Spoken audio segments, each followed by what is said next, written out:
Hello, friends, and welcome back to another episode of I'll Call You Right Back podcast with me, your host. My name is Chad Medved. This is my show. Welcome back to it. I appreciate you being here. Last couple weeks, absolutely on fire with the odd Pittsburgh episodes. Hands down, the most feedback I've ever had on episodes. Me and John are going to make some stuff happen.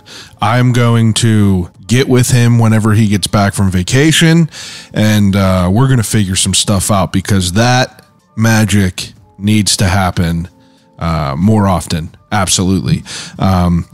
This weekend, it's going to be pretty wild. Traveling this weekend, going to Toronto, first time out of the country, no big deal.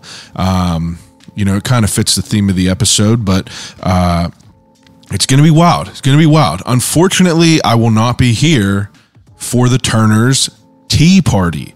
If you are familiar with Turner Dairy Farms, proud sponsors of the podcast, also the creators of Turner's Premium Iced Tea. This year is the 50th anniversary of the Turner's Premium Iced Tea, and they are throwing an event August 6th at the Kerry Furnace. It's called a Party.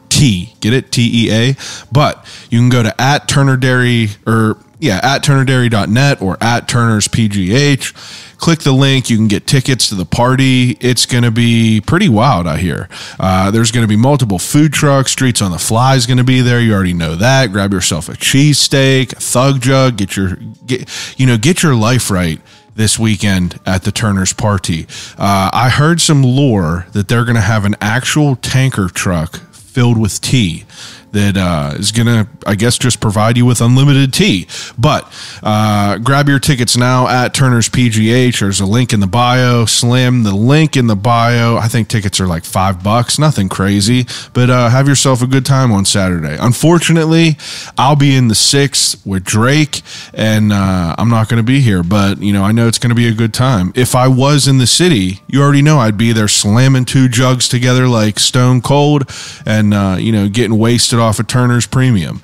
But we got a good episode this week. This week we got, it's always interesting whenever I have 2 guests on at a time. It's a different experience for me as an interviewer because, I always get nervous, but this week, I sit down with Jeremy and Angie Jones, who are the husband and team duo behind Discover The Burgh. So go on Instagram, go on a website, go on Google, type in Discover The Burgh, and you will find their travel blog. Instagram is where I came across them. I don't know. I don't really go on a lot of social media besides for Instagram. It just seems to be the best to consume, but you go on there and you look at their page at Discover the Burgh, and you could see over 1,000 experiences between the both of them. Their goal was to set out and experience everything Southwest PA has to offer, and they're doing that, and they are blogging along the way, giving us feedback along the way, letting us know what's good, what's great, what's grand, what's wonderful, and I wanted to know about, the logistics behind it. So I felt it was important to have him come on. You know what I mean? In this world that we're in right now, we live in a world of saturation. There is a million podcasts. There's a million travel blogs. And, it's kind of hard to wade through the trash. And I think that, the main thing that you do is you try to find someone who creates the content that appeals to you, also while being authentic. You know what I mean? Influencers, it's a slippery slope with them because, you involve some money, you involve things like that, and you want to know what's real. But, if you follow an influencer, you want the real feedback. That being said, Discover the Burgh. I love what they're doing. You go on their page and you just check it out, and they give great feedback on any of these experiences, whether you want to know about a good place for a bite to eat or how to take a tour over the city of Pittsburgh in a helicopter. We're talking about jet skis. We're talking about museums, movies. We're talking about events, anything. Jeremy and Angie, they do it. They have a good time. They write about it. We consume it. We learn about it. It's like, I don't know. It seems super fun. I had a great time talking to them. I kind of wanted to know how they got into like, their travel end of everything. And it turns out, it's a whole, it's kind of a long story. They're not even from Pittsburgh, which I feel like is a benefit for what they do. They don't have that nostalgia tied in and, that natural Pittsburgh born bias whenever they're reviewing something. So, being from out of state, I like that. I like that end of everything. But, as I'm learning about their lives, I find out before they even get into doing all this in Pittsburgh, they're like world travelers. After they both went to school, they both took a year and a half off and they just traveled the world for a year and a half. And, it's a pretty wild story that we talk about. It seems, I don't know. I'm not a world traveler. I've never been out of the country besides for this weekend with Drake, but I don't know. I'm kind of out of my element with it. I need to do more traveling. They're telling me they've been to like 45 plus countries.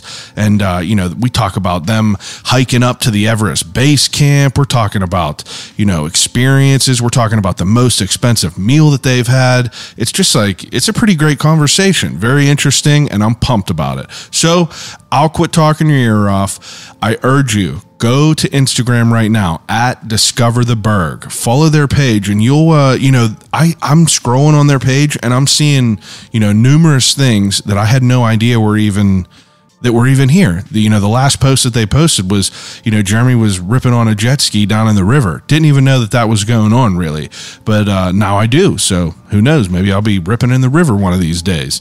But without further ado, episode 214 of I'll Call You Right Back podcast with Discover the Burgh.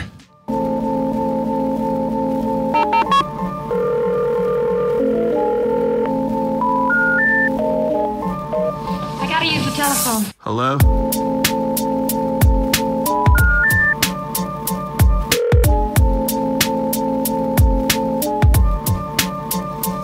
Telephone. I'll call you right back.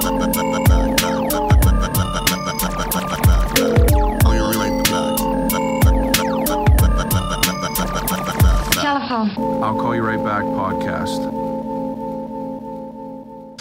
The beer stuff is new to me, and I feel like I just like walked into this like wonderland of, all this stuff that we have around the city because, honestly, before I got into this, I drank nothing at all. And in fact, I was friends with people that were always in the beer scene, and I always kind of knew of all like the people that with the boots on the ground, but I just didn't care about it. So I never talked to anyone because I felt that I was gonna, I don't know. I just want to be able to like be kind of educated with people that I'm talking to. You know what I mean? We probably weren't very big drinkers until we started doing this too. I mean, we liked a good beer, but we didn't know. Like, I hated IPAs. Really? Yeah. Like just the bitterness, just no. That's what everyone says. Do it. But it was the double IPAs that got me because they're a little sweeter, I think. They're not like less to me. Oh, that's interesting. People say that it's more hoppy and it's more bitter, but I'm like, I get more of a sweetness when I drink it. So like Dancing Gnomes double IPAs just like opened that world for me. But up at like, you can probably still see stuff on our site that's like when I say like, oh, this IPA, that's just not for me. But now I'm like, just give me all the IPAs. Yeah, it's weird like just trying to, because I remember I had this conversation with someone like the first craft beer I had was like a Bell's Two Hearted Ale. And I was like, tastes like gasoline. I was like, I don't want nothing to do with this. Yeah. And like, I haven't had one since then. That was years ago, but it's like, I'm starting to really appreciate them more as I'm like trying all these different ones. I'm friends with the people who run the Half-Ass Beer Share that are in like the Brewers Guild. Yeah. And it's like a really fun opportunity to go to one of them beer shares and just like have a little cup that you can just taste like you could just pour mouthfuls into your cup. And you don't have to like, you don't have to buy a 4-pack of $20 craft beer. That's our favorite thing to do with friends is like have like 20 beers and just open them up. Oh, and just yeah. Like are you guys familiar with the Half-Ass Beer Share? I saw, I mean, you just had them on recently, right? Because I saw your post about it. But I mean, I know that there are beer share groups, but we haven't done any of them. You got to get involved with that. It's a really fun time. We'll come with you next Yeah, time. Absolutely. I'll definitely send the invites. It's a very welcoming environment. Cans of beer and bottles of beer do you think we have in our basement? Like hundreds? Yeah, collectors. Yeah. Okay, well, I mean, I'm that's a different drinker as well. So you said you just kind of got into drinking whenever you started this? Yeah, about 7 years ago, I think. I mean, we just never. I mean, I think craft beer is kind of new, like the new wave of craft beer. Like there are some that were older craft beer places that have been around, but we never quite explored breweries until we started our website. So it really forced a lot of new styles of beer. Like I don't think I had an IPA until we started our blog because we never had the opportunity to go to a place like that. That's interesting. Yeah. I mean, we definitely didn't have craft beer before we lived in Pittsburgh. That's for sure. So. Are you originally not from here? No, we're not. We're both from Dayton, Ohio. Dayton, Ohio. Yes. Now this is unique. I don't usually interview like more than one guest at a time, so I'm going to try to dance around and make this as seamless as possible. Yeah. So you're from Ohio. Yes. Now, why Pittsburgh? Where does Pittsburgh come into play? I'm pointing to Angie. So I first moved here to go to grad school back in 2008. So we were here for about 5 years. Then after I graduated, we actually left the city to travel internationally for about a year and a half. And then Jeremy ended up getting a job back here.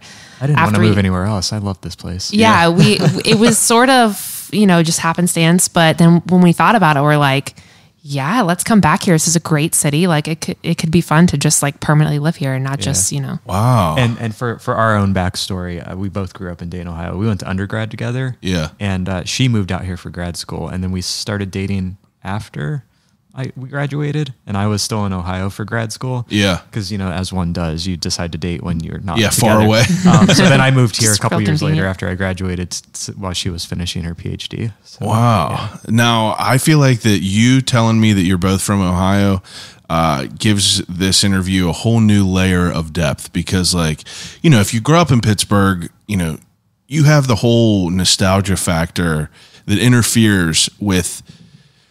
All right, so this is going to be a long, introduction, but I put that questionnaire up on the story. And one of my main curiosities, and along with two other people that asked about that, was how do you stay authentic? How do you stay an authentic, valuable influencer in this current boom of influencers? You two are both influencers, whether you want to subscribe to that or not. But he loves that word. I hate that word. I know. I think it's so gross to just I don't know. It's just, it's a negative connotation. I don't like putting labels on it, but you telling me that you're both from Ohio adds so much more value to what you're both doing in the city, I feel. Because you don't have that nostalgia factor. No matter what, people from Pittsburgh, they live and breathe off of nostalgia and just... history basically. And for people that didn't grow up here, you don't have that oh yeah. I mean, that can be good and bad, right? Like some things people are like, oh, you don't respect pizza. That is one thing.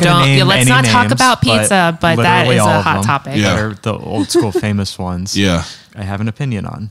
Not necessarily a good way. And I'm not going to pick one out over the other. But That's every fine. time I share one, I will always get in trouble and someone will always be like, you're not from here. And I'm like, well, no, technically. Grew up here my whole entire life. Minios and Fioris is always put up there, and I've said it on here a million times. I just think it's overrated. There's a million other pieces of pizza that are great. They're great, but that is a perfect example, literally a perfect example of what I'm talking about, of things ingrained in people's lives. Realistically, it's a good piece of pizza, but there's other better pieces of pizza. I will swear up and down that is it. And I'm not afraid to say it on here. I'm not I'm not throwing shade at them. It's just I feel like that is a great example of what it is. That's like people, straying away from Heinz ketchup. Right. That's like, I can get behind that. Heinz ketchup is the only option. And I get that. That's a bad way. That's a bad, reference, but no, but it's still that diehard, you get what I mean? Yeah. It's like the diehardness is not involved in that decision making, and that's what I enjoy more about it. But it's interesting that you two kind of get into this world because I obviously think that this isn't something you planned on doing, right? No, I mean, Not really. So I have a travel blog that I was doing before we started this Pittsburgh site, and we knew that like city blogs are starting to become popular, state blogs are starting to become popular. So before we, quote unquote, moved back from traveling, we knew we wanted to start a city blog wherever we ended up. Yeah. And ending up back here, we knew the city really well. It was just kind of a match made in heaven for us to start this project. But kind of to your point, like not having those like nostalgia biases, like the whole reason we started our site was because when she was in grad school and we were living here, we just found ourselves doing the same things over and over again.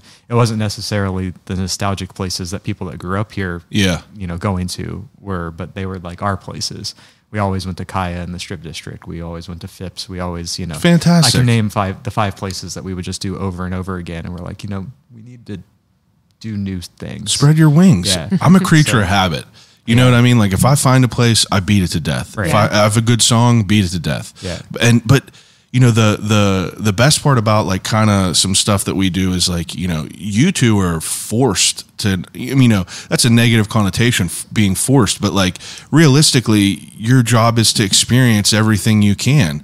And I'm sure that like, you don't like every single thing personally that you're doing, but like, you want to experience it. And like, that's what I feel like is valuable about like hearing, you know what I mean? Like from your point of view, everything you're putting on your Instagram is like, all the great things that you're doing. But I also like kind of want to, it's like, I'm not a wine guy, you know what I mean? But if I'll go to a wine event and I'll experience it, and it might not be like my thing, but it's your job kind of to like, give your opinion on it and what you think. And you can see like, oh, if you like this, then you might like, this restaurant or this experience we or whatever. learned very early on that we can't just say something's bad because most places aren't bad. There are a few places that actually probably are objectively bad, but there's places that aren't for us that other people love. Like the pizza examples are great. Like I'm not going to knock anyone's love of a certain pizza, but like we're not going to say, I'm not going to name a name because I don't want to get yelled at later, but like, we're not going to, say a place is bad. We're going to say, it could use like this dish could use more salt, or this wasn't for us, or something like that. Because I think when people know us, they know where they disagree with us on things, and then they can kind of see a pattern. And if we talk a certain way and they're like, oh yeah, they don't like it because of this, but I like that, then I'm probably going to like that. Yeah. At least that's my hope. That's pretty interesting to think about it in that way. Could I ask, like, rewind before we do all this stuff, like what are kind of like your origin stories? Like what did you go to school for? We're both chemical engineers. Chemical engineers. Yeah. Wow. We were in undergrad together, and then she came out here for her PhD. So. Chemical engineering. Now, what takes you into that field? We're nerds. Yeah. Is that really where it came from? I really liked math and science and. That's fair. I liked chemistry. My sister-in-law is a chemical engineer, and I was originally going to go into like biomedical. And she was just like, she's a few years older than me, so she was just like, no, go to chemical. It's a broader field. You'll have more career opportunities. And so I was like, okay, when you're 17 and don't know what you're doing, I was like, that sounds like a good idea. Yeah. I'm shaking my head right now. I know, it's interesting. Now, could I ask your ages? 36. Oh, okay. Yeah. My brother, he's 6 years older than me. I'm 32. So it's kind of like in that same world. He was an electrical engineer. I went to school for mechanical type engineering, but it's like, I don't know. I feel like at our age, I was just talking about this today with a guy from work. At our age, when we're growing up, we're still in, the frame of mind that like you need to go to college. You need to go get a real job, in air quotes. But like realistically, you could build a career off of your Instagram page, experiencing fun ass stuff and giving your authentic opinion about it. And that just like wasn't kind of factored in whenever we were all being shepherded into this like, $100,000 scheme. Now, I'm not underselling. I still work in the corporate world, but it's just interesting how this world's like kind of panning out. And that's like kind of why I wanted to have Yinzer on here, because I've talked to people who are, I guess influencers in air quotes, but this is different. I feel you have a unique way of looking at it. It's not just like, an influencer is just influencing the stuff that they want to influence. But I thought it was so interesting to see all these different things you're doing. And I kind of wanted to know like how this, where this bug kind of came from. Are you both travel people? Yeah, I think that's kind of where it started. We talk about this a lot, like how we like when we started the Pittsburgh blog. As Jeremy said, we had a travel blog before. We came when we were traveling internationally after grad school, kind of thing. We did all that, and so when we came back to Pittsburgh, started the blog and Instagram and all that stuff. We kind of took the lens that we used for traveling and experiencing other cities internationally, like brought that to how we would experience and travel around Pittsburgh. When we go to a new city, you look at a map, look at different neighborhoods and see like, what right. each neighborhood's about, like where you could go eat, like parks and things like that. Cultural district. And just like, why not do that with where you live, Kind of, I'm gonna curse here for a second, but it felt like a damn shame that we didn't do that at home. Like we, get on a plane and fly halfway across the world to go experience new things and then don't do it here. It's just like, that's so interesting. You say that we were really kind of not doing home justice. Yeah, that's very interesting you say that, because it's like, whenever I travel somewhere with my wife, like we're going to Toronto this weekend, and I was watching YouTube videos last night, like doing like my due diligence on like what we're going to do. But around here, I lived here my entire life and I just like never did it. Yeah. She makes maps. Like when we go on a trip, she'll have like an itinerary. Yeah, like, I'm a little psycho that way. I love it. She has a food map of like 75 places. And we're only going to be somewhere for 3 days. Yeah. And we'll get to 20 of them, just for the record. We literally just eat nonstop when we travel. But like she does all that planning when we travel. And then, as I was saying, when we're here, it's just the same 3 things. And I was like, no, we got to, there's a better way. I mean, it is realistically a better way. That few minutes that you're spending beforehand is just going to like make your trip better, because you're going to like kind of, The main thing that I do, I was trying to think about like my frame of mind to like, of what way I would utilize the product that you guys, kind of put out. And it was just yesterday. I was like, I want to find someone who does this for Toronto, but is just like not like real generic and like just like kind of a pain to watch. And like, I just want to see it in a realistic type of way. I don't want to feel like I'm getting like stuff just like, shoved at me. You know what I mean? Right. That's the beauty of it. You got to find the right person to communicate it to you. But I was watching these videos and I just thought it was interesting because, I lived here forever and there's all these different neighborhoods and like, a million places. And I asked people like restaurants they like around here, and there's still places that I've never heard about. And it's like, they've been here forever. Like this Dish Osteria in Southside. That place is awesome. Yeah. We went there last weekend and like, I never heard about it before, like probably like 6 months ago. Yeah. And they were like, I'm asking my buddy, I'm like, have you heard of this place? He's like, it's been there for like 20 some years. It was closed for like 3 years, I think. Yes. And we like wept when they closed. And when they opened back up, I was like, okay, we're going to go on the regular because I don't want them to close again. Yeah. And it was pretty great. Like just like a fantastic place to go. Now, even before you are both in college, like now growing up, were you traveler people? Probably. I mean, not domestically really. a little bit with our family. Definitely not internationally. Like a Disney World, Myrtle Beach kind of household. Yeah. You said you were? We had my house, like, we went to Disney and like, Myrtle Beach, same and like thing. Florida, Yeah, same thing. My family, we actually went to the same place every year. Okay. And so I'm like, I do not want to be like that. Growing up, I just got so sick of it. So now Where'd I'm you go? To near Shenandoah National Park in Virginia. I mean, it's a beautiful area, but after 20 years, it's like, this 100%. Hike again.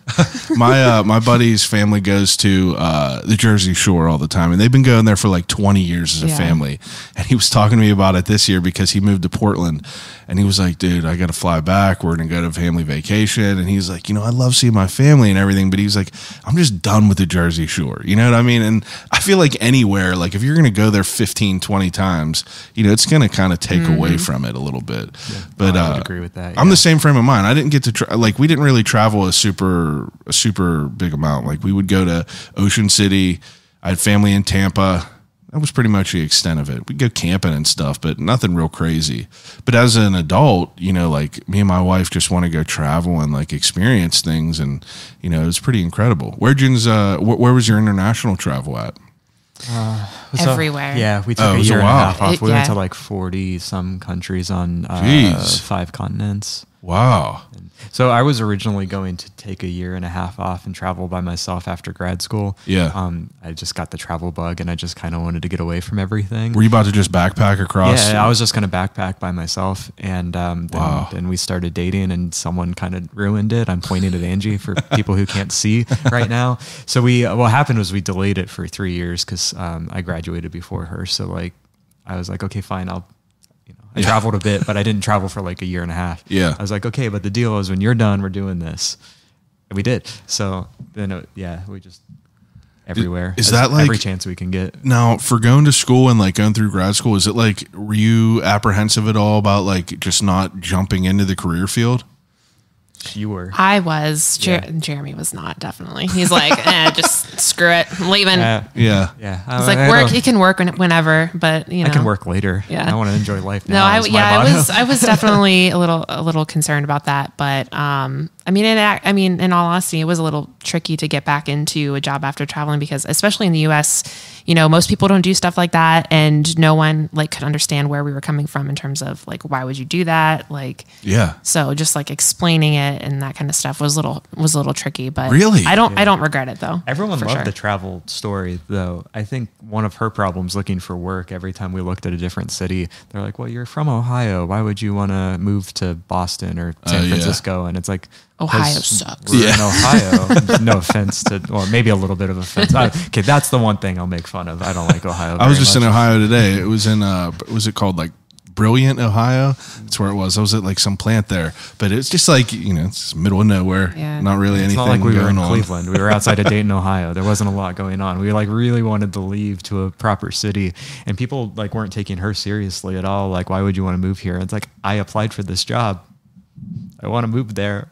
I mean, as people who live in Ohio, I mean, I assume Pittsburgh would probably be like, you know, it's probably like the biggest city that's, you know, far enough away from where you grew up that's not like crazy big, that's not like outrageously priced. Mm-hmm. So, I mean, like I can't remember who I just spoke to who was also from Ohio, but like moved over here as well. And, you know, it's kind of just ingrained in your mind from a younger age. Like if you want to move towards the city, it's, you know, a lot of people come here, I guess. Mm-hmm. Actually, in our school in college, a lot of people were from Pittsburgh that went to Ohio for school too, just as like it's close enough but far away. Yeah, just far enough away to be away from everyone. It's a solid 4-hour drive, which is like perfect for everything. Yeah, that's not terrible at all. Huh, that's pretty good. We were on the western side of Ohio. So you come back here and like you wanted to start this travel blog. You said you had a few before. You have a wine one, I believe, right? The wine one's new. Started that during COVID. Yeah, the travel blog is going to be 14 in a couple weeks. So that was the first one. The Pittsburgh one we started 7 years ago.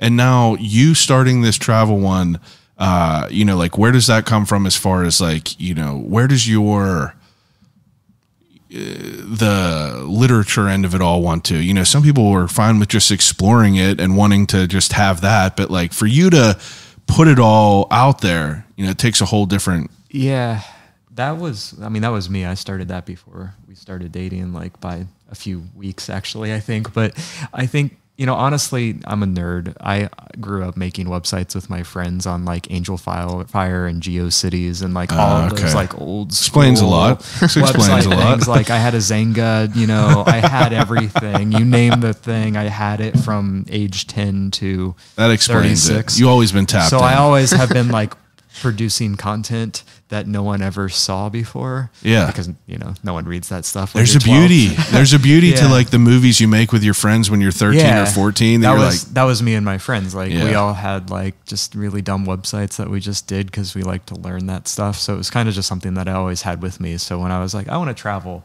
I'm going to start I didn't even own the domain. It was like a .blogspot.com for like the first 7 years of that site's life. Really? I'm like the lesson of what not to do with blogging because like, you know, our Pittsburgh site does pretty well, but that's with like 20 years of really bad decisions. Combing through all the stuff. Yeah. So that's kind of like you know, it was just like kind of second nature to me to be like, oh, I'm going to travel and have a website for it. But that's interesting. I didn't ever actually expect anyone to read it. So I remember like one day I was like when on the trip I was supposed to take before we started dating, I traveled for about 5 months after I graduated grad school, and I was just like in a hostel in Vietnam or something, and I got a random email from like someone that wanted to be a sponsor. They're like, I found your blog, and I want to see if I can work with you. And I'm like, okay, first of all, someone's reading this. Yeah. And second of all, wait, what? Like, it ended up not working out to like work with them, but it was like kind of humbling to be like a random person on the internet found something I'm doing. Yeah, that's and cool then though. It kind of sparked the passion from there to like learn more about how to actually get content in front of people. That's pretty interesting to hear. Origin story of all that, huh? That was 2010, I suppose. So, and now for you to kind of,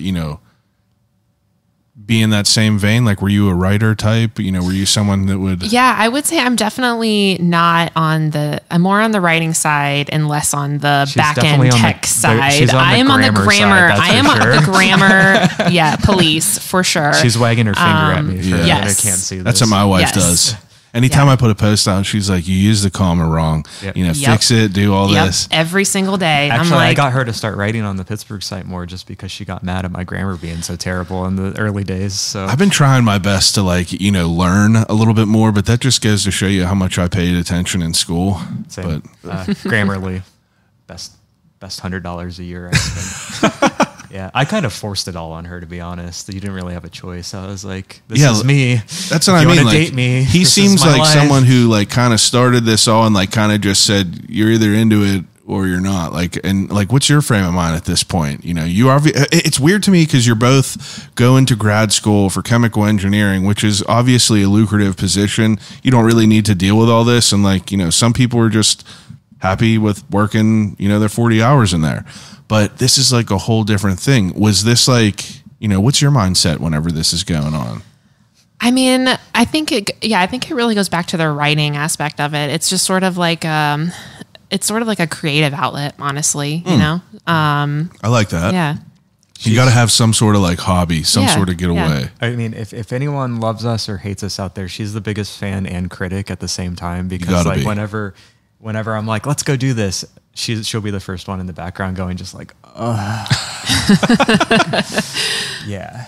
Well, how do you approach that? How do you approach, whenever you started, whenever you started Discover the Burgh, what is your frame of mind of what it's going to be? The goal of it was to do everything in Pittsburgh and Southwest Pennsylvania. Yeah. And to be honest with you, we made a list of 300 things, and we're like, this is going to be awesome. Let's do 300 things. And then we did 300 things, and then we found 300 more things. And now it's a lot more than that now. But I think that we talked about it a little bit ago about going out and doing new things. Yeah. At the start, we had a really, and by we, I mean probably me. I don't know if Angie knows this or not, but it was kind of a hard rule of every week we're going to go to one new museum or park or attraction of some nature, one new restaurant, and one new bar. Yeah. And that was really easy for the first 5 years because there was plenty of things to do. Now, were you doing this before you even started? Were you actively wanting to go, how do I reword this? Were you guys homebodies, or were you actively people that were just going out and doing random things? Before we started the site, we were definitely just doing the same 5 things. Yeah.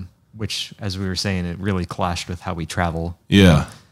So it was and we're kind of introverts by nature. I think people. Yeah, I would say we are. Hot. I think at heart kind of homebodies. Yeah. So she's happiest. I'm definitely baking more of a and cooking and things like that. Yeah.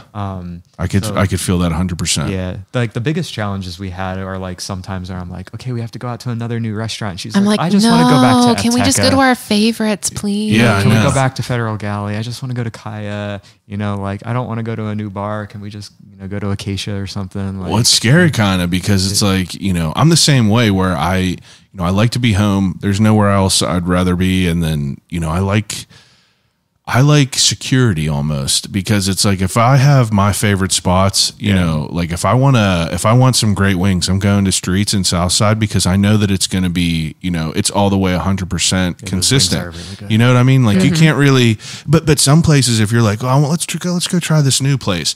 Me and my wife just went to some place, this past weekend. I won't drop a name, but she did not feel well after she ate it. No. And I ate the food and I ate their wings, and the wings looked like impeccable. I was like, holy shit, like these look amazing. And then I ate one, and I was like, this doesn't really taste the best. And then she ended up getting a little bit like sick, like just her stomach was hurting a little bit. But that's not great. Yeah, but it's like, it's a risk kind of to like try new places because like, you know, things cost money. I mean, you're going there and you're doing these things. But so sometimes, you know, Old Faithful is Old Faithful. Yeah. We also have learned too that sometimes when we go back to the same place for the 700th time, I don't post about it every time. I think that's a big pet peeve of mine when I see other Instagrammers, influencers, and whatever, and they're posting the same place a billion times. Like I'll do it for a few places that I just love, but like if it's a place that I post regularly, that's a third of the times that we actually go to it because I just instinctively know that I need to keep variety out there. Yeah, that's interesting to think about too, because if you're starting this page, like, well, now I'm sorry I took you off a different tangent, but that's fine. You know, it's a very tangential podcast. Love it. But back to, you know, your frame of mind, like starting this page and like, you know, you said you wanted to do everything in Southwestern PA. It's like, or you just think of that one day and you're like, all right, let's just make a list of stuff. Mm-hmm. Like, how does that, like, what's the first thing that you guys started doing? Do you remember that? I think we had very little strategy at the beginning, actually. Yeah. Like you said, it was literally just a list of 500 things. You're just like word vomiting out all the lists. Like, you know, like there's places that like are staples in the city, like Randyland. Yeah. And we had never been there. Yeah. And so when we moved back, we live, I mean, I'm not going to say exactly, but we're within walking distance of Randyland. So it was like day one, we're going to Randyland. You know, so like sometimes I would just like pick something at random and be like, okay, we're going to this park 45 minutes away just because we haven't been east. That's pretty cool. While. But then other times it's like, you know, or like sometimes it'd be more neighborhood focused. Like, okay, let's go check out this museum in this neighborhood, then find a brewery and a restaurant, or, you know, like a shop. Kill a few birds with one stone. It was certainly a lot easier at the beginning because we just had so many places we hadn't been to. So it was easy to just be like, oh, we're going to go this way and figure out. We're going to start at a museum or a restaurant, and then we're going to find a couple of places. Now, when you started this, were you were saying that you're, you know, on the techie end of things? I imagine that you might be. Am I wrong to say you're like an Excel guy? Like, yeah. I have spreadsheets and macros and code. Yeah, I could tell, which is great because like I wish I was better at Excel. My wife is a wizard, but it's. I teach her Excel, which is the best day. Whenever she asks me for help, I'm like, it's such a good tool. I know how to do a VLOOKUP. I got you. It really is a good tool, like, you know, to learn how to utilize. But so you're just like, do you have like categories like a list of museums, list of coffee shops, all that? I don't use them as much anymore, but like when we first started, I had 20 tabs. I don't even know if you've seen the spreadsheet or not, actually. I think that might be a little scary to see. All it is Charlie Day with that corkboard with all the lines. It's like all the tabs, and I just went through, and it's like all the museums that I know of, all of the restaurants that I know of, all of the bars that I know of, tab, tab, tab, tab, tab. And then like I would mark them off as I went to them. And then when I'd find something, I'd add it. And now it's kind of more just like instinctive what we do, that I don't have to keep up with that as much, although I probably should. I was a big spreadsheet. Are Yins naturally, you know, into that, like history and everything? Like, are Yins natural historians, or is that like something that you kind of like forced yourself into a little bit? I mean, I wouldn't say we're naturally super like, super into history, but being honest, but the blog has actually, you know, makes you kind of. It has definitely made us appreciate a lot of the history of the area, and we've learned a ton. The traveling, like you travel, you go to a museum, you learn the history, but then you don't know home. Now, to preface that, like I'm not like trying to like work you into like you know, it's a touchy question, because I have been to every museum. Whenever I was younger, never cared at all. And like, I just like I had no desire to go to these places. But now, you know, 10 years later, it's like, I can't wait to go. So back then I would say I was not interested whatsoever, but I think one of our first dates was a museum, and I don't think either of us were very super thrilled to go on a date at a museum. And then like, I mean, we weren't drinking really back then, so we didn't go have a beer afterwards. I don't know how we're still dating after that, but it was, but now it's like, meant to be. Now we got memberships to like every museum, and we go all the time, and it's like, we love it, but that's cool. I think it need a spark sometimes to enjoy stuff that. Yeah, it probably cultivates interest, you know. It probably helps it because like, I'm gonna shoot myself in the feet because like, if I just don't like anything, I'm just not gonna entertain it. And, that's good, I guess, to an extent, but it's also like a negative because, I'm not as expanding my horizons. But I saw Yinzer on jet skis the other day. Yeah. Like that was just me. You couldn't go. Oh, you missed out on the jet skis? Come on. I mean, I missed out on it. I'm actually kind of glad she missed out on it because I would not have been able to go as fast. I think I would have been terrified. She was on the back of the jet ski with I'm me. trying to hit that guy up. I'm about to get him on here. I'm trying to go and rent one of them for sure. It'd be fun to go through the river in one of them. Yeah. So for the jet skis, I will say the caveat is I'm not saying don't rent one on a weekend, but the point area has a weight restriction on weekends. So 100%. It's much better during the week. You're not being like annoying to other boaters. It's little like hooky, play a little hooky, go down there. You ain't never going to see your boss on the river jet skiing, so you're good. I saw myself. I'm my own boss. Yeah, he's his own boss. I saw myself down there. You really were in your mind like, I guess I almost got in trouble. Yeah.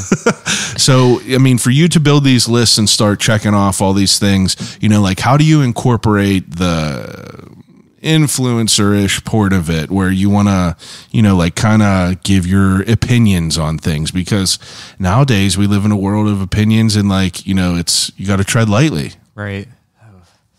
That's a hard one. It is hard, I feel, because I would be nervous about it because, I thought it was so interesting because of that question. Like, how do you stay authentic and a valuable influencer within the current boom? Right, because that's exactly what I'm talking about. Because if you're just like, man, this place is awesome, come here. And then people go there and they're not happy with it, you lose credibility. Yeah. We have a long conversation about this at home a lot. I think that we kind of goes back to what we were saying before about even if we don't appreciate something, other people might. So we try to look from different angles at something and see and more also, to a degree, neutrally. Our opinion is, in my opinion, less relevant to as more of just being able to accurately provide information, right? A place. This is what it's like. I can say if I thought it was too expensive or oversalted, but we more try and craft just describing the experience. That's a good point. We have no problem saying like this dish was oversalted or like this is too expensive, and we're definitely going to be harsher on like a famous chef that's charging a $200 dinner than like a mom and pop place. Yeah. So we're trying less to be like everything's yummy, and then I know for a fact a lot of people that do this will say everything's great and then trash talk it behind the scenes when no one's looking, and it's like I'd rather just be like, yeah, this was all right, or for X, Y, and Z for all those people who don't have the same taste as us.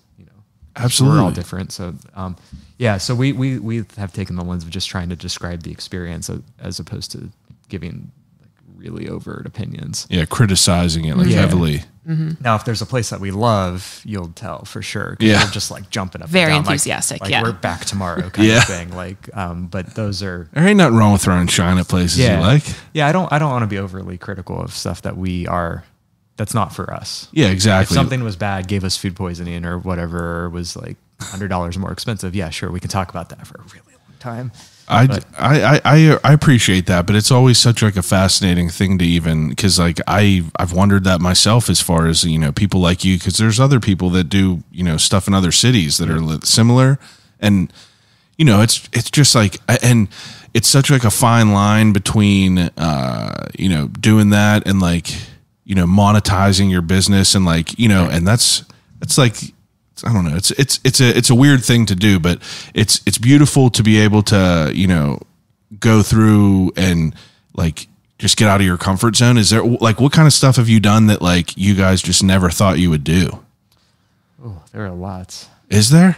I mean, I suppose maybe that's a bad statement because like, I mean, we wanted to do everything, but we never thought we would be like taking a helicopter tour over Pittsburgh. Oh, you did that? Yeah, twice. Wow. How was that? Pretty awesome. Yeah, pretty amazing. How long is the ride over Pittsburgh? Depends on which airport you fly out of, because they tend to operate out of the regional airports, which are kind of like outside the city. So a lot of times most of the flight is flying in 15, 20 minutes over the city. My goodness. We flew, actually, the last one we did flew over our house. They like took a custom request, and like she was working at her day job and at home, And I was in the helicopter, and I was like, "Come out on the deck, I'll wave at you." She got a photo of the helicopter. That's awesome. But before starting the site, it just never even crossed my mind about helicopter tours over Pittsburgh. The jet ski, same thing. I didn't even know that they did a helicopter tour over Pittsburgh. Mm-hmm. There's been a few companies that kind of come and go. The one that we did, or the one that I did more recently, I know that they've been struggling with getting pilots. So As all the airlines. I don't want to name drop them right now, but when they have regular operations again, it will definitely be up on our social media. That's so fair. Don't worry about that. That's fair. I didn't know that was a thing. Yeah. And what else have we done that we wouldn't do? I made you go skiing an untold number of times. You weren't too pleased with that. Are you not a skier? Skier, no. I mean, I tried to make you go skiing about 3 months before our wedding, and you just were worrying about breaking a leg the entire time. that's a valid concern. Very valid. And then she fell over, and then I was worried about her breaking a leg, but only at that point. Are you a skier? No. Okay. Now, so an experience like that, you two are both not skiers.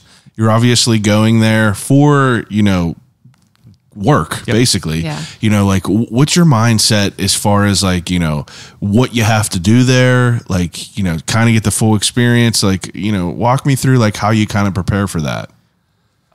It's like, do you think about everything as far as like, and forgive me for asking these, but I feel like I'm curious, like, do you go over as far as like, the information on, it's going to cost this, you got to wait it's a lot of like, it's like a lot of the logistics. Okay, how do you park? Where do you park? I'm super hesitant on doing prices just because prices change so much. And That's true. As a 1.25 person team, it is impossible to keep updating prices. So like, I am hesitant on throwing like numbers, but yeah, we're more logistics. The best slope, the best trail would be a good thing. Like, we've been to Seven Springs a lot. We've eaten at every restaurant there. Like, the review of the lodge and the restaurants and the amenities are almost more important to me than the actual slopes themselves. If someone likes to ski, they're going to go ski. Yeah, for sure. Eating at Helen's, their fine dining restaurant, what to get there, that like, all the ancillary stuff that goes along with it. As you were saying, logistics, like where to park. Skiing, obviously they have a big lot, but like, some of these really obscure parks that we go hike at, like where's the trailhead? Where do you park? Like how do you even get to the damn place to begin with? Like that's valuable information that you just can't find anywhere. So we kind of try and fill in those gaps a little bit. I love that. Mm-hmm. That's important. So Angie cursing down the slope the whole time probably doesn't make it into the post. Yeah. You don't think that would add more value to the post? I mean, if we started getting into video, I think it would work. I mean, I only started doing like TikToks and Reels about 3 or 4 months ago, and I feel like a TikTok of Angie just falling down the ski slope has to happen this winter. 1 million views, real quick. Now, sorry, buddy. Were you like? Now you said that you were kind of into the social media end of things before this even started. What about you? No. I mean, I've never run a website. Like, I mean, obviously Jeremy does most of it. Like, I am mostly just writing, so he does all the back end stuff. And were you like an AIM, MySpace, like heavy on there? No. Okay. No. Were you? Oh yeah, I was on everything, but not like. I don't think I was doing it to like try and do something with it. Yeah, just to be on there. User. Yeah, it's interesting. Which is weird switching to being someone now. Like now, I'm hardly a user, and I just mostly do it because of the business. And that's why I was going to ask about that. Yeah. It's like, I was the same way. Like I was an AIM kid, MySpace, like heavy, but now I almost like hate that end of it all. Like I wouldn't be on. I mean, okay, I'm going to probably get yelled at for saying this, but I would not be on social media if I didn't do it for my job. I say it 1 million times on here. Hey, don't be afraid about that. You say it because that's realistically, it takes a lot of time to do what you guys are doing. And it's very exhausting, I'm sure, because this is very limited compared to like all the stuff that you do. And this takes a shitload of time, of my time, and it kind of makes me insane. So I can't even imagine you planning things out. And that's kind of like, like what's kind of like your working? Because you used to work full time as an engineer. Day job, yeah. Okay. Mm-hmm.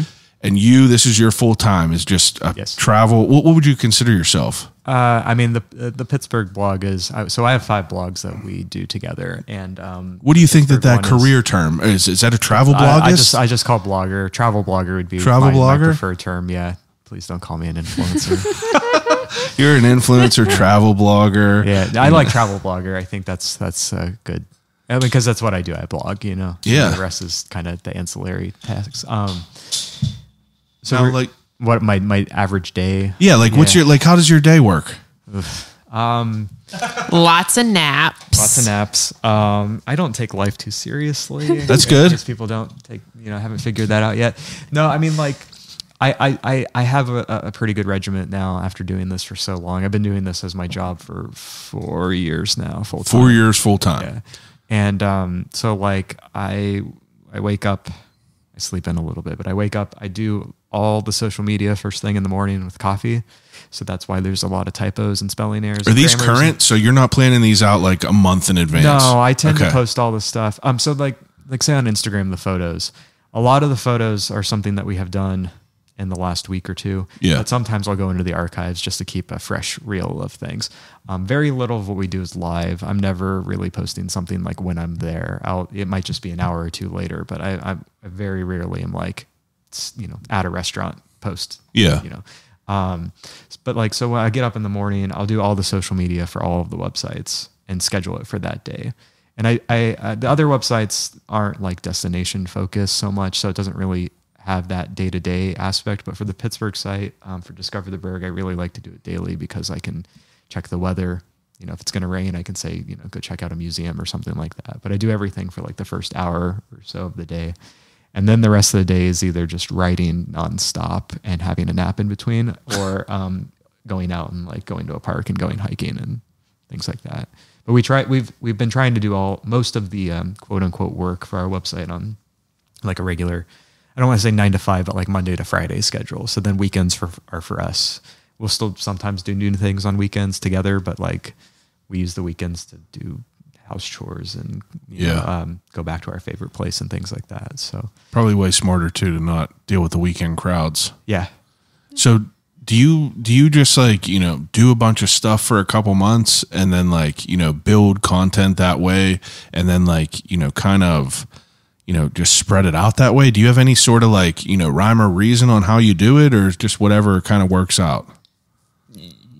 I mean, we're constantly doing things. It's not, I don't think that there's really like a scheduled rhythm. We definitely build up a backlog of restaurants just because after doing this for 7 years now, we've hit a lot of the big parks and museums, but there's still 700 restaurants that we know of that we haven't been to. Wow. So it's kind of restaurant heavy. So at any given time, we maybe have 5 or 6 reviews of restaurants that we are working on, but every week I always get a little antsy if I haven't done a new park or a museum or bar or something that's not restaurants. Because after doing this for so long, I don't want the site to just be just food restaurants. Because that's kind of boring. I mean, I love restaurants, but I want the variety. Yeah, for sure. So I kind of look at what we have in the backlog and then decide based on that what we want to do new that week. But I always try and do, ideally a perfect world will still be one new attraction, bar, and restaurant every week.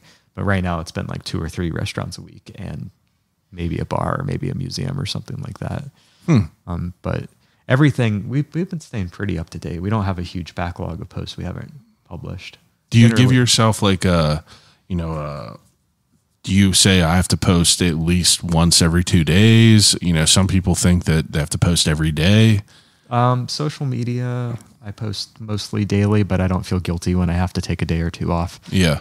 That's mostly just because the algorithms ding you if you're not posting a lot. Like during COVID, we stopped posting on our travel blog for a year, and the reach and engagement has never recovered. It's just, they're dead now.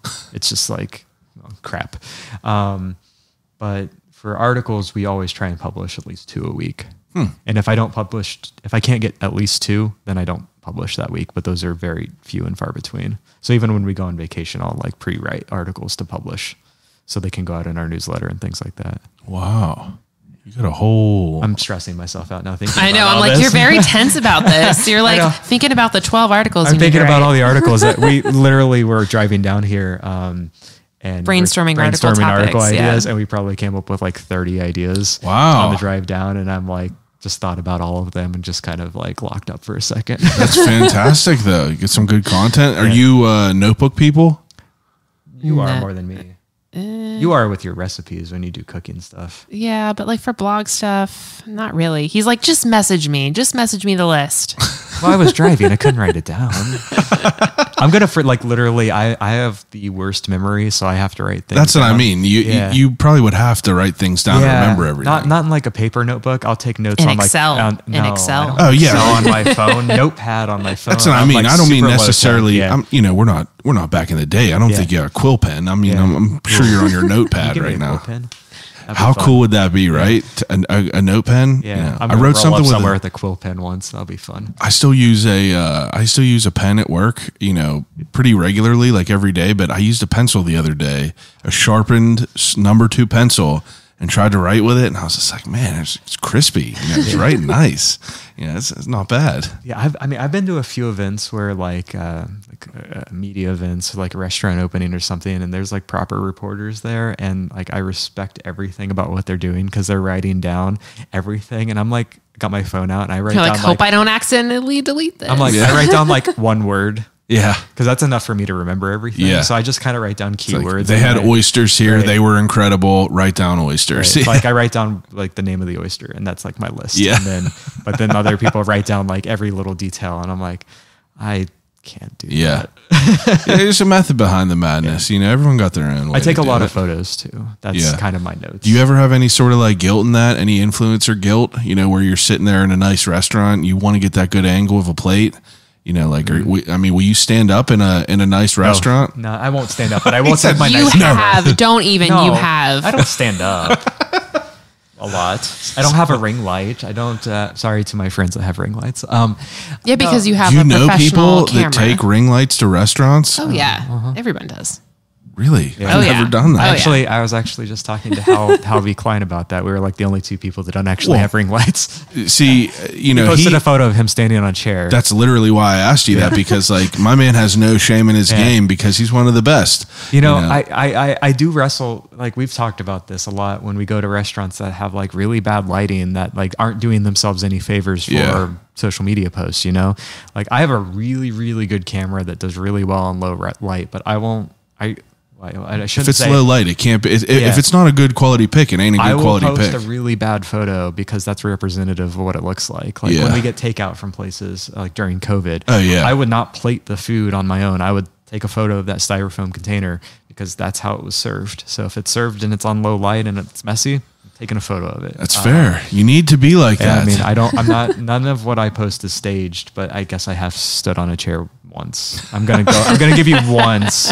And it was probably at like a private media thing where I didn't feel like where everyone else is doing it. Everyone else is doing it, so it's okay. Yeah. How do you think, as people who, this is kind of like your job, like, what do you think, the actual people at the place think of that? Like, I feel like it's like kind of a double-edged sword, because some people are probably like, Jesus, like, these people are just taking pictures of these sushi rolls, and it's probably just like kind of a mockery. But then they're like, hey, you're spreading the word. I suppose it depends on the place. If it's not bothering any of the other guests, who cares? I know, because if someone's posting it on social media, whether it's us or just anybody, that's literally free marketing. Mm-hmm. Like anyone taking a photo of their food should be a good thing if it's shared, I suppose, positively. Yeah. But I think there's a line at a fine dining restaurant. Like I've even been hesitating sometimes. Like we've gone to Gaijin and like these really fancy restaurants, Spork, and I'll take my really expensive camera and I'll pull it up, and we'll see like waiters or bartenders like give us a look, and it's it's a mix of like, what are you doing? Or like, oh, we know who you are. Yeah. No one will say anything, but it's like, but I don't, the biggest thing that I worry about is if I'm taking my camera out and bothering the table next to us, like the other paying customers. Staff have seen worse than someone taking a photo, I'm sure. That's fair. I enjoyed my trip to Gaijin. That place. If you can ever get a reservation, but I know I had to get one that was 2 months out. I think it was, and it was some random time at like Tuesday at like 7:45 or something. We had my brother come in from Cleveland just to go eat there, and we got a reservation. I don't know how early it was, but it was like the day they went open, and I was like, "You're coming on this Saturday, 17 months from now." It was like 3 months. Did you have the matcha tiramisu? I don't. Might have been one of the best desserts I've ever had. Yeah, so she has a tree nut allergy, so sometimes we're careful with desserts. So. What else? Oh, tree nut allergy. Jeez, that's one of the things that I was going to ask is is there anything that like, you can't really, like if you're, if someone's gluten free, it's kind of, going to put a damper on your page in some way. Right. But do you have any other sort of things that are like that? Any contingencies about Discover the Burgh that Just are tree nuts. just tree we nuts? will literally eat anything else. There are like- some places that are like nut based stuff. There's a nut based ice cream shop, and like the macaron place. Like it's on my list to get there, and I apologize. I just have to figure out a time when I can't be. Just with go her. without me. Yeah. What is a tree nut? Like, I mean, I know what it obviously is, but like, what are some of them? Walnuts? Walnuts, almonds, pecans, cashews. Like The good thing with tree nuts, she can eat peanuts. Oh yeah, peanuts are in the ground, peanuts right? grow Yeah. under the ground. Yep. Okay.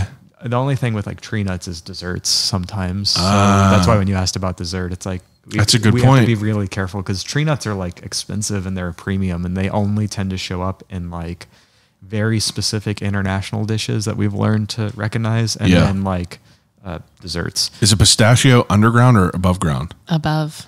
No way. Are you allergic to pistachios? She's never had pistachios. I know. I'm so sad. That I always ask Jeremy, like, what's the one nut that I should Pistachio eat? gelato is the thing that.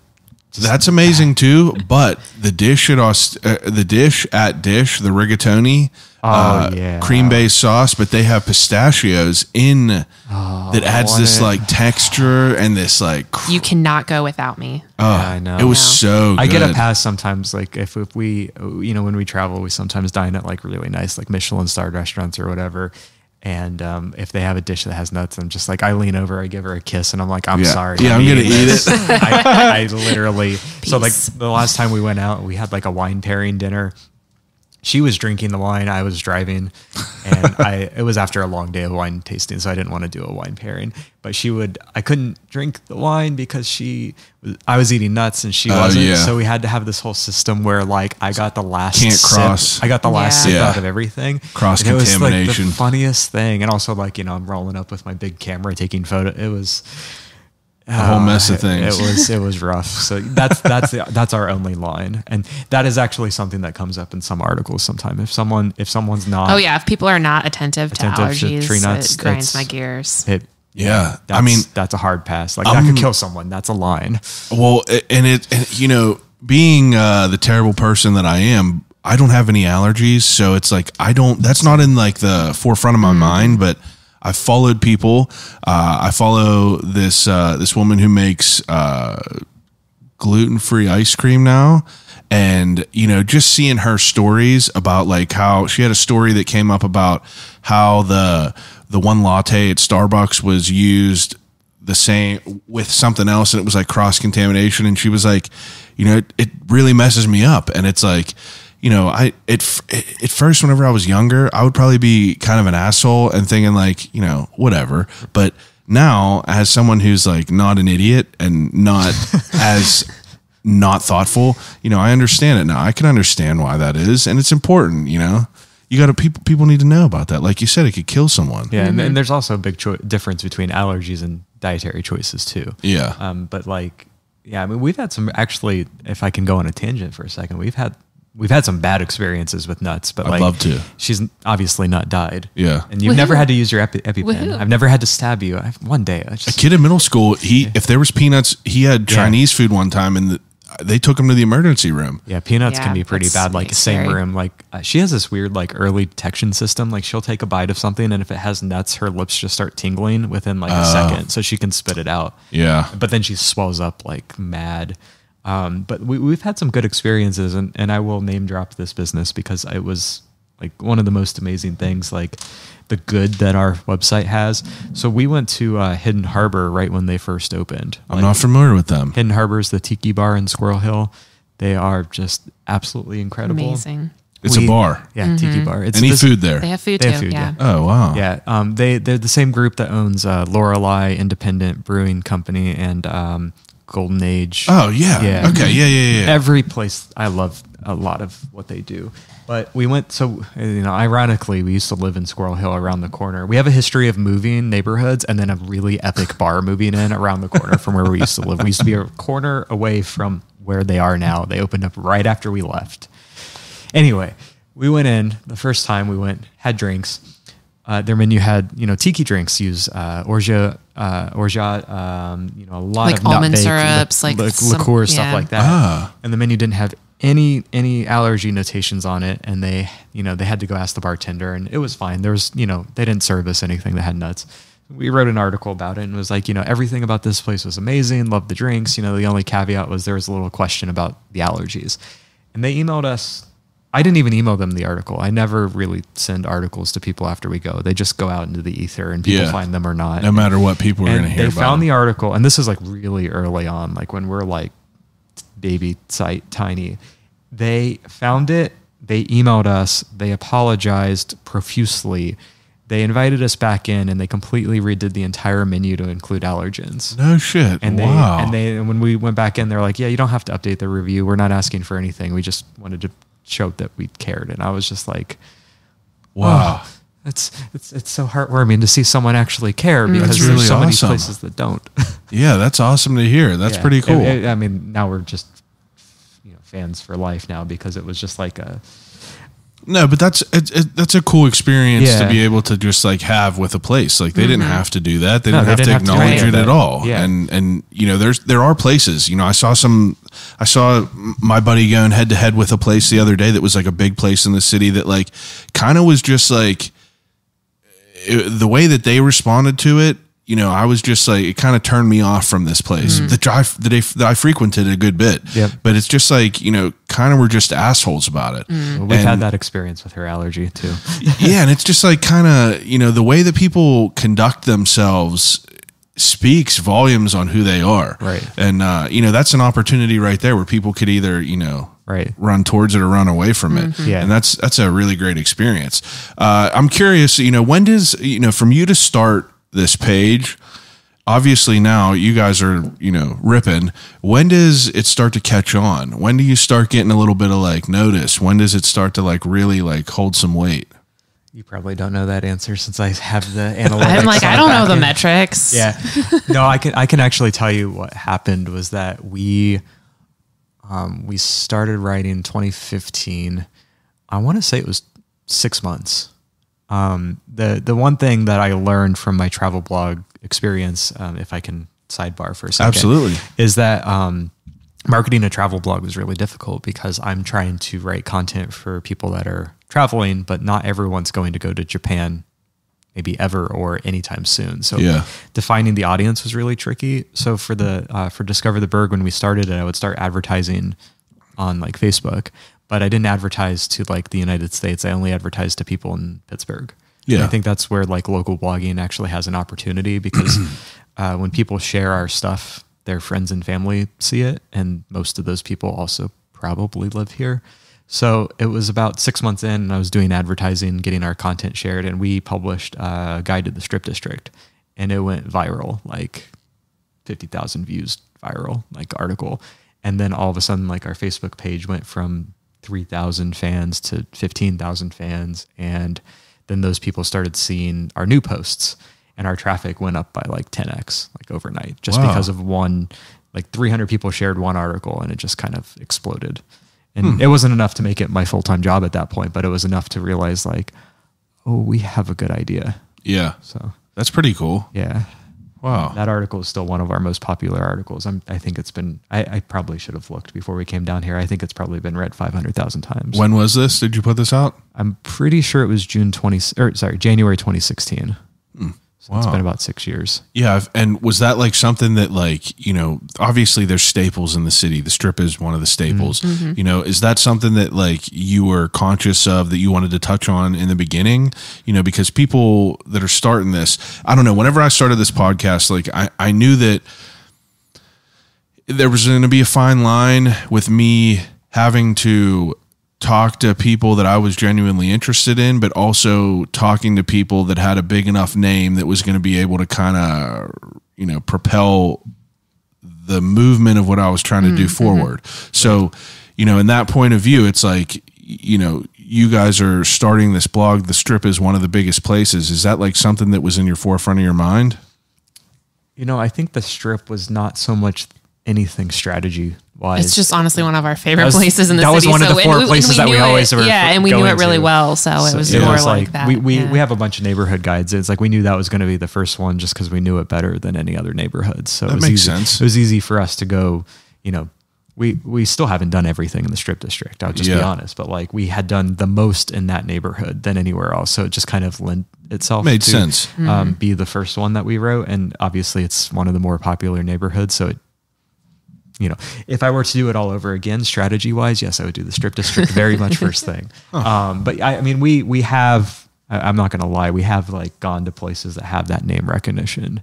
Not because it's like high on our list for our personal preference, but because it has that traffic for sure. potential. Other people like it, you know, makes sense. Yeah. I mean, but I still have a list of really kind of popular places we still haven't been to, but yeah, we kind of balance the whole, like what has the best potential, but also like something that we don't want to do. You know, this is my job, but I don't want it to feel like a job. I still want to be fun. So like have fun. I'm not saying like tomorrow we have to go eat at Minio's because we have been there. I'm just picking out a name. Like, I'm not saying tomorrow we have to go there because it's the best business decision. But if like tomorrow we wanted to have pizza and I wanted to go somewhere that had name recognition, I would maybe pick that. That makes sense. But for the most part, we still kind of keep our preferences first because we just want to have fun. Now, what about the demographic of your audience? Like, now, do you tend to see your audience being people that are already, you know, Pittsburghers that, is it mainly that, or is it like mainly, because I spoke to someone who runs like a something, it's like a magazine, but it's pretty much focused towards people that are transplants here. So he, you know, spends money to get, you know, whatever it is, where anyone who buys a new property here, he mails them this magazine, and it just has all these different, you know, what to do. It's basically like it's like a new version of that entertainment book that everyone's parents had in their car that no one ever used. I would take that book, actually. But it's like, you know, things like that. It's like he knows in his mind that it's for people that are not necessarily from here that just need to learn about things. You know, you said that it's mostly people that do live here. I think so. I mean, I feel like recently been getting more and more messages from people who are moving here or just moved here though. Like, so I think it all stems back to when we started the site, I marketed to people that lived here. Yeah. Those were the first people that followed us, and thank you to everyone. It really means a lot. But like, it was easy to, like, with how social media is set up, it was much easier to target people that live here. And we found that a lot of people that live here were like us, that just don't go out and explore. So it was really easy to kind of build that community. Yeah, it was still there. You know, over time, once you start getting like linked in Google for search traffic, then random people can find you, and that opens up to locals and visitors and things like that. But our marketing, I don't think I've ever spent any money to target anyone outside of the area. So I think right now, if I mean, I don't think our demographics have ever changed in the last 7 years, but about 25% of the people that read our site live in the city limits. 50% are in the metro, within like an hour or two radius. And then another 25% live within any of the bordering states. So like 75% of people live within 4 hours of Pittsburgh. That's interesting. What about ages? I don't know that one off the top of my head. I think the average age is probably about ours, actually. I think it's people in their 30s, and then people in their 50s or 60s, I think, are kind of the good split. Yeah. I think we struggle reaching people that are like 18 or 20. Yeah, I mean, I feel like that would make just sense. got on TikTok about 2 weeks ago. I think, I mean, if you were to ask anyone that has a blog of any nature, I'm sure the split's probably pretty comparable. But yeah, people in their 30s and people in the kind of... Well, that's why I asked that, because I would assume that it would be like, you know, my mother just retired, you know, she's 64, and I feel like older people, you know, are also kind of in that same vein as, like, you know, the young adults, like the 30-year-olds. It's like the people that are interested in doing things that need to figure out, you know, things that are out there that they might not know about. Right. But that's pretty interesting. How do you guys source? You know, obviously there's the things that everyone knows about here. You know, there's, you know, the Strip, there's, you know, all the good things, Phipps. You know, what about the weird things? You know, where do you find these? Is it a lot of word of mouth, or is it research? Lately, it's been more word of mouth. I think towards the beginning, it was more like, let's just drive around and like, honestly, look that's what it was. Yeah. It was like, we're going to McConnell's Mill State Park, lovely park, you know, 45 minutes north of the city. But we're not going to take the highway back home. We're going to drive through. I worked in Zelienople at the time, so I'm just going to pick that name out. But like, we were going to drive through Harmony and Zelienople, and, oh wait, there's a brewery, let's stop. Or like there's a candy store or something, or like, we ate at a restaurant, but then we saw another restaurant while we were driving. Like, let's write that down for later, look it up later. Ah, cool. We've established that I'm a big nerd, so we can just go with that. I would just spend hours going through Google Maps. Like, I'm not even kidding. I would just like for an hour, just like I would pick a borough or a neighborhood, and I would just look at every single business, and I would go, what's that? What's that? And then every once in a while I would go, oh fuck, I didn't know that was there. Yeah. And then like we would literally get in the car and go do it like right then. Yeah. Like hoping F-bomb's okay on this podcast. Yeah, it's okay. Yeah, but like, so between like looking up maps and then just driving around, like I like to say that I've driven on every street in Pittsburgh. I don't actually know if that's true or not, but like I like to just get in the car and just drive. Yeah, that makes sense. I don't actually like driving, but I like just like exploring, like not knowing where you're going. Yeah, and then just seeing like if there's a crowd of people, like why is there a crowd of people there, and then figuring it out. And it's either stopping right then, or if we have to be somewhere, like mental note and then find out later. That's awesome. That's such a good. I had a whole dream of like. Right before COVID hit, I was like, okay, I'm going to be really strategic. And like every week I'm going to go to a different corner of like the metro area, like clockwise, and just like over the course of a month, like once a week, the fun out of it. And then just drive around. And then COVID happened, and then we were stuck at home for a year and a half. But like, that's kind of on my radar. It's just like, I just like driving and exploring. No, I don't like driving. I just like being aimless. Going somewhere where I don't know where I am and just figuring out what there is. But then invariably what happens is I'll post a photo of something. I think this happened when I went out to like Beaver a couple weeks ago, and I was just going out there because I had to go out to a doctor's appointment, and I was just like stopped and got lunch at Lady Bird's. It was great. Had an appointment. So like I went to a park and went hiking, posted a photo on Facebook, and someone was like, well, did you go here? Did you go there? Did you go this place? And I'm like, I didn't have time. I will go to Kretschmar's, I promise. Yeah, that's cool. Like now we have such a good following that like whenever we post something, there's always someone going like, what about this place? And I'm like, I didn't know about that one, which is, I actually really enjoy that. Even if someone's angry, like, well, what about this? And I'm like, I just found out about that today. That makes sense though. John from Odd Pittsburgh, he has the same kind of, I love epiphany. That. I love that. Yeah, he's a Odd wild Pittsburgh. one. It's fantastic. It's very wild what he does, but it's a lot of like the followers that he has. People give him, ideas. Basically, it's like he posts one thing and there's 7 people are like, what about this and what about that, and it just kind of keeps it going. Keeps the motion going with it, and it's cool to see and kind of hear that. I love whether. I don't know if anyone listened to this and they're yearning for you to be like, the most like, logistical list person. I want the person that does not really have a plan. Yes. And I want the person that's literally like, no, we just drive, because that's really what me and my wife do. We just get in the car and drive around. And if we find a place, we just stop and pull over. It could be great. It could be not the best. And what's better than that? We always have one, like, whenever we go out, we always have like one thing in mind. Yeah. And then the rest, things happen and it's fun. Yeah. It is. That's the funnest part about it all. Now, for you to, we talk about all the positive that you put on here. It's like, what happens when you go to a place and you don't have it be like a good experience whatsoever? How do you put that? How do you review that? Do you just choose to, if you don't have nothing nice to say, don't say it and don't post it? I would say, if something is truly terrible, there have been times where we haven't done anything with it, but we still post most things. We try and go on the lens of why it wasn't for us, unless it was really objectively just a truly bad experience. Like I'm going to give a park example because I don't want to like throw a restaurant, or I don't like being overly critical. That's fine. I accept that. Good business. But like, Boyce Mayview Park in the South Hills here. I'm sure. Have you been there? I have not been there yet. It's a beautiful park, but I tried going. Let me tell you, I won't go there now. No, I'm just kidding. No, I tried going like 3 separate times. The first time I went to the quote unquote trailhead that I found on Google. Yeah. And it was like a gravel parking lot, and it looked like a construction site. And we got about a quarter mile in and were covered in ticks.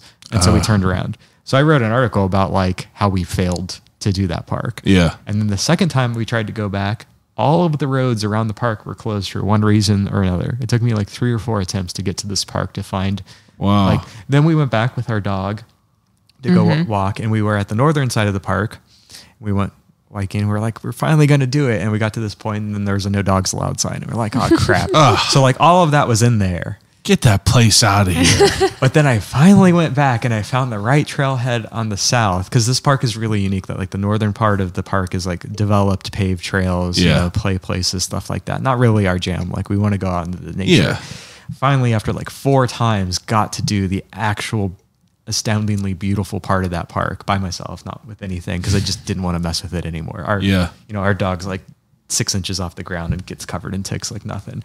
And then I finally updated that article, but for like 3 years, the article is literally just about how we failed that park.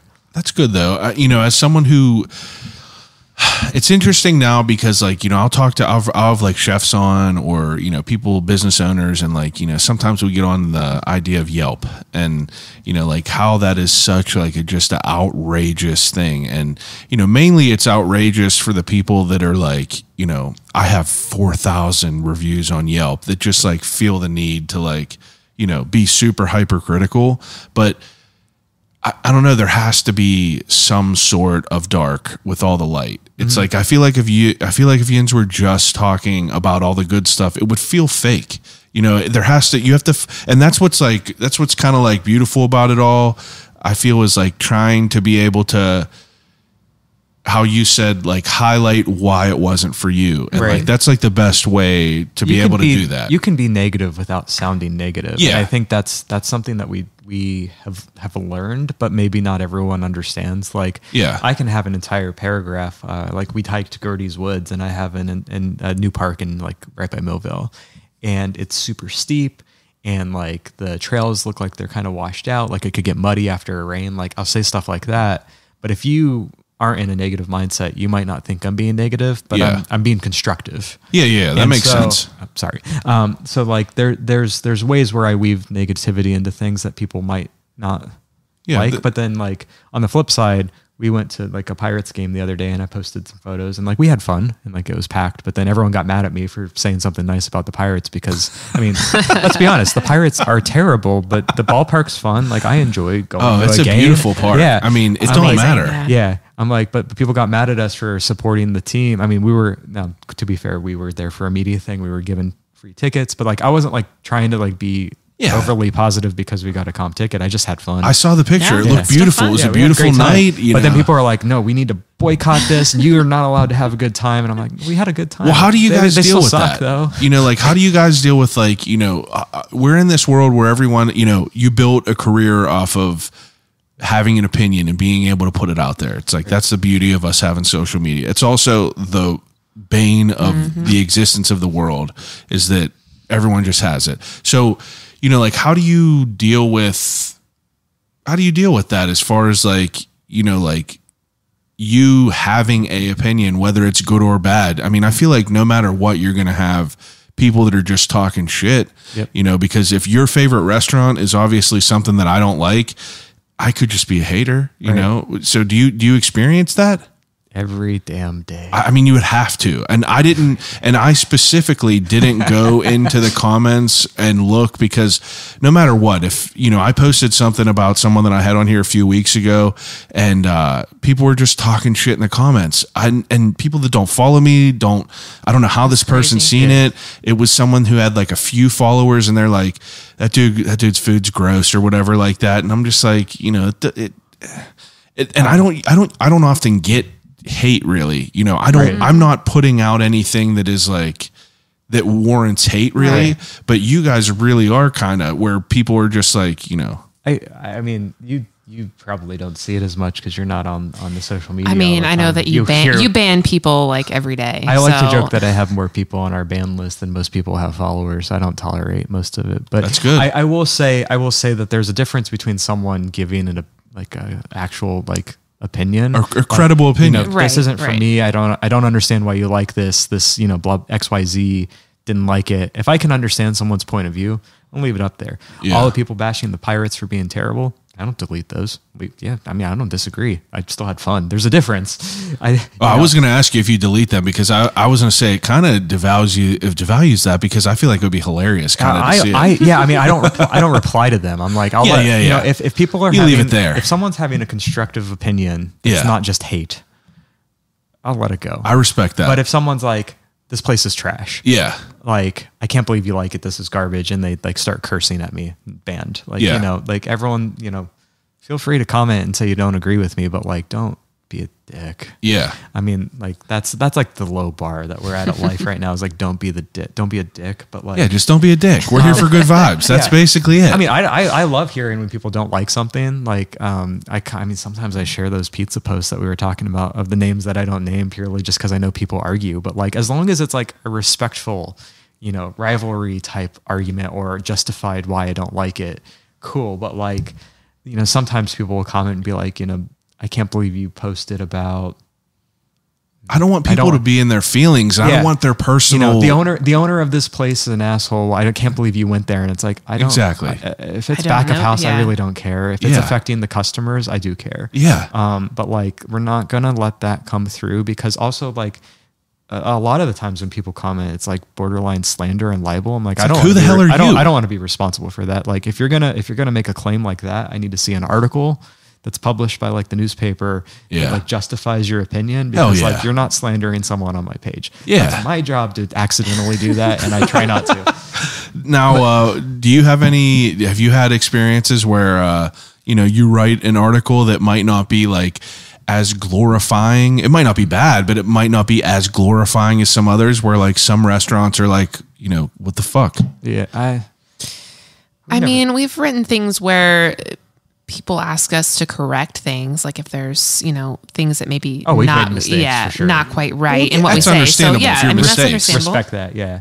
You know, what we do a lot too is like, if I share a review of a place that I was not really thrilled about, we'll do the article, we'll do the social media. I will do the same level of coverage of every place we go to, but I might not reshare it the next 12 times. You know, like if I'm resharing an article, you know, our marketing, we share articles from years ago. Yeah. If they're still relevant. You know, absolutely. But the stuff that we keep sharing are the places that we generally like. The stuff that we were less than thrilled about. Like, I'm not resharing the negative reviews 17 times, because I don't want to like keep kicking a restaurant that I wasn't, you know, because a lot of times it could have just been, we had a bad night. You know, it might have been just a weird thing, because 90% of what we do is not hosted. Yeah. They don't know we're coming in. You know, it could have been the server could have been having a bad night. Do people know Yinz now? Yeah. I mean, I think we get a lot of glares. If they do, they don't say so. We get recognized a lot more in public now, and we love it when people say hi. But yeah, like there's been a lot of double takes at restaurants.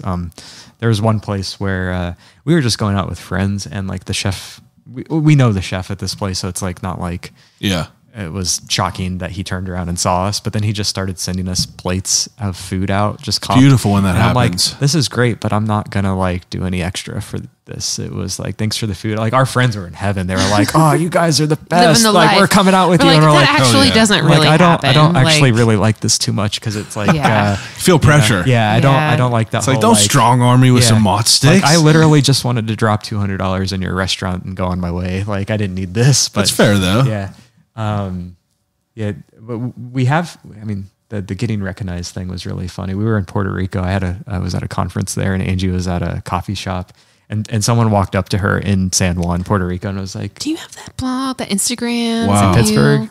That's in Puerto crazy. Rico. I actually really wish those people would message us, because we told haven't them- heard from I them told them since then. to. So if you're listening and you saw Angie in Puerto Rico, please DM us. Now, do you have? I mean, are you dealing with like a lot of DMs from like just regular people? Like, we get asked questions a lot. That's what I mean. Like, do people ask your opinions about a lot of stuff? I mean, Angie's looking at me because she doesn't see the DMs. Most of the time, people are asking for like what to do, advice kind of things. Yeah, because there were some questions that were saying basically, you know, they were all kind of under one umbrella of like, you know, what are some of your favorite hidden gems? Yeah. You know, some people were saying like, what are your top 3 places to take a significant other for a holiday? And I know that those are loaded questions. I'm not going to like give you that sort of anxiety to name places like that. But what about some hidden gems? Like, is there any places that you found that you were like, holy shit, like I had no idea this was here? practically everything. No, that's a non-answer. We actually were talking about this on the drive down. You know, I mean, we like international restaurants. So like whenever we find food from a country that we didn't actually think was represented in Pittsburgh, like it's like we get really excited about that. Like Kavsar on Mount Washington's like Uzbeki Russian. Oh wow! I think What's it called again? Kavsar, Kavsar. I think they're only takeout right now since COVID, but like Wow. like Kavsar. Uzbek food, like that would like those are cool finds. Like there's a stretch of restaurants on 51 that's on Nepali. There's a Nepali community there, so you can get like a ton of momos that are just Wow. love momos. I was thinking more of like parks and things like that. Yeah. I was thinking about the Ghost Town Trail. That was the huge yes. surprise. We were kind of big into biking, like long distance biking. So It was actually like a PA Trail of the Year a couple years ago. Where's Yeah, this on? It's out. It's near Indiana, PA, so about an hour east of here. Yeah. I guess the first trailhead's technically in Black Lick, but you're about 10 minutes from Indiana. It's I'm gonna get the miles wrong, but I think end to end it's like 35 miles one way, and I think it branches off at one point. But it's like It's called the Ghost Town Trail. Ghost Town Trail. It is just absolutely incredible. It's beautiful. If you're able to bike 50 miles, like 25 out, 25 back, if you go up to the borough's called Nantiglow. I don't make these names up. That's the name of the borough. From Black Lick to Nantiglow, it's like gradually uphill with one big hill at the end. But I swear if you make it to the top of the hill, you can turn around right there. But the views the on that scenery is trail is beautiful. excellent. Yeah. The river and These are things that we never would Yeah. have done until we like forced ourselves to. But it's like an hour drive outside of the city. But like it's a full day thing, but it's But then a as fun trip. soon as you're done, you can drive over to Indiana, PA, and go get like a beer at Levity or like Noblestein or Voodoo or one of the That's where my wife went to school. bunch of We breweries just went over there there. last year and just rode around the campus, rode our bikes over there. And it's like, it really is a great campus just to even ride around. I never really spent a lot of time up there. I'm not a big college town guy. You know, it's not where I like to go. So we went up in like a Tuesday morning and just like rode our bikes around. But I've never heard of this Ghost Town Trail, it's but that's what fabulous. we're going to have to Yeah. do.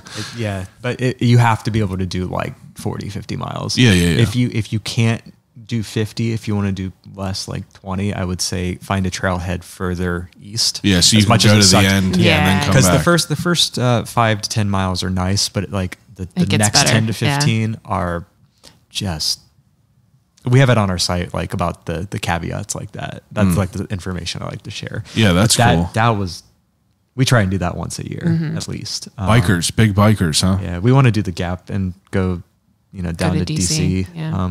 That'll be a crazy one. That's a multi-day commitment, You and got to plan for that. we're fair weather people. Like we're not really like a bike in the rain, so it's like kind of that's. Are you into like camping type of people? Or are you like more of a hotel, showers, Yeah. I mean, amenities? we're we like do- a cabin type camper. Okay, yeah, glampers. Yeah, we like. I mean, we should camp. We just haven't. We don't have the quite gear. gotten into- yeah. I mean, we've camped like in Africa. So, I mean, we Jesus, can that do counts. it, but they provided like, the gear, we don't Did have you get the gear. malaria? medicine. No. Yeah, Yeah, medicine. yeah. So you've been all over. You both been all over? Uh-huh. What's like now, forget Pittsburgh, Yeah. forget it. Oh, I can't forget. Now what are some places that like you loved? Like what were your favorite places to go? Oh, that's an easy answer, actually. What, Nepal? Yep. That's usually what we both say. Yeah. Wow. We did the Everest base camp hike. We did not climb it. Just the 11-day hike to Everest base camp. Wait. Oh, you didn't that's the base camp. Yeah, Base camp. just Yeah, it's base 8 camp. days to base camp and then 3 3 days. back. All snowy?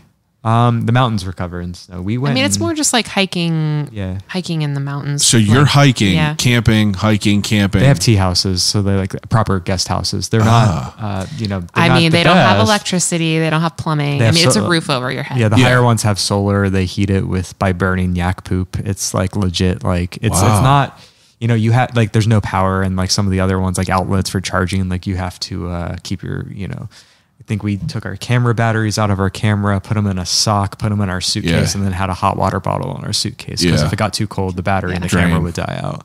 Wow. So it wasn't really roughing it, but it was definitely like maybe past our comfort zone a little You said bit. it was 8 days up, 3 days back. Yeah. Jeez. And- What's But the yeah. elevation change? We started it. Well, we flew in About 10. when you fly. What? We flew from Kathmandu to That's right, Lukla. yeah. Kathmandu's over a mile, I think, and then Lukla was like 10,000, and then we went up to about Jeez. 18,000 roughly. Was that insane? I almost died. She almost had, No, we almost really had to turn bad around. altitude So sickness. I got altitude sickness. Wow. She started taking the medicine, and like she was about to like almost vomiting. Were you like hallucinating and stuff? No, I just thought I was going to die. Do you watch 14 Peaks? That guy is nuts. What a nut. Yeah. Like I was watching that and like first time I watched Free Solo, I like literally thought I was going to throw up. My hands were sweating. I've never been more terrified of anything in my life out of all the crazy crap we've done, except for seeing that movie. That movie terrified me more than anything I've ever done. And you knew life. he was going to be alive at the end. And that's what it's like, you know. We had to pull out Wikipedia to make sure he was still okay because I legitimately worry about him. I watched it after I heard about this and then I watched it and I was just like, this is literally the most insane thing ever because like I've never been out of the country. Like I'm going to Canada. I guess that kind of counts this weekend. That's going to be my first time. I just got my passport. Nice. 32 years on this world, just got a passport. So like, cheers to that. Yeah. appreciate it. I'm hoping to cross some shit off on it, but it's like, I know so many people that have just traveled and experienced things and like, I really haven't, but I have that bug. Like I want to go and I want to travel places, but it's just our travel blog different. and our Pittsburgh blog are like the same drive because when I first started traveling, I was like, I have these 5 countries I want to go to. I want to do a backpacking thing in Europe. Okay. Calling that one, but I went to a bunch of countries. I want to go backpack Europe. I want to go to Egypt. I want to go to Japan. That's my list. You went to Egypt? Mm-hmm. How insane was it? I went in the middle of August and it was 100 and something degrees outside and I almost got heat stroke and it was one of the best trips I've ever been on. No, it was wonderful. But like when I went traveling to all these places, I ended up going to when I went to Egypt, I booked a tour and ended up going to Jordan just kind of on a whim because I could. And it was like even better than Egypt. And then it was like I learned from all the people I met, like all of these other places I had to go to. And then I just got addicted to just going to all these new places. And the same kind of in my head with Pittsburgh, whenever someone's excited about something here, it's the drive of like wanting to go to those new things that is like. Well, how do you manage that travel blog? And then if you're living in Pittsburgh now, it's like, do you still like actively, try to travel outside and like be as active there? We still do several international trips a year. Pre-COVID, I was traveling about 100 days a year. Holy shit. But now that site's kind of, I'll be honest, that site's kind of dead at this point because COVID just kind of wrecked everything. Yeah. But we still travel a lot just because it's our passion. Now, could I ask you this question? I could cut this out if you don't want to talk about it at all. I'm curious to know. It's I've talked to someone on here who hiked the whole AT, but he hiked it in a way where, some people hike it as frugally as they can, where they're eating like ramen and that's it. This dude just like, he didn't really have a cap on money. It's like when you are traveling around, are you trying to be cost effective or are you trying to just like have the best experience that you could have? We're pretty open book on how we spend our money. It's not a big deal to talk about that. Yeah. So when we did our big year and a half trip, we were definitely more frugal because we were traveling. Why we didn't drink because we were we didn't extra drink, day of vacation or alcohol. We didn't drink. We stayed in hostels. We definitely splurged when we wanted to. Yeah. If we knew there was like a really fantastic restaurant, we were like, okay, we're gonna definitely go. What's the most you've ever paid for a meal? $1,200. What the? Where's this at? Portugal. Was it amazing? Yes. Was it the best meal you've ever had? That's questionable. It's up there. It's up there. It's questionable. No, it was an absolutely astounding meal. What was it? But, was that Bel Canto? Probably. Yeah. Mm-hmm. Someone wanted to do, I'm pointing at Angie. Someone wanted to do the wine tasting with it. They really added up. Yeah. You're big wine people. Yes. We have a wine blog now too. So like we're nerds, but yeah. I can't get into it. I try. We'll help you. It just, I swear if I take one sip of wine, I get an immediate headache. Oh, okay. You might have an allergy then. But I felt the same way with beer at one point, but just now keep drinking. Yeah. I think I need to, I really think I just need to keep drinking. That's Angie's recommendation is just keep drinking. We got that on record now. Good. Now that meal though, like what is it? What did you have? That was 17 courses. Yeah. Oh shit! Course upon course upon course. You don't have to go through all that. Yeah, it was a lot. Wow. Like by the end, you're just like, please don't give me any more food. Is that like a Michelin place? Yeah, that was 2-star. Mm-hmm. What does it go up to? 5 or 3 star. Yeah. Oh, wow.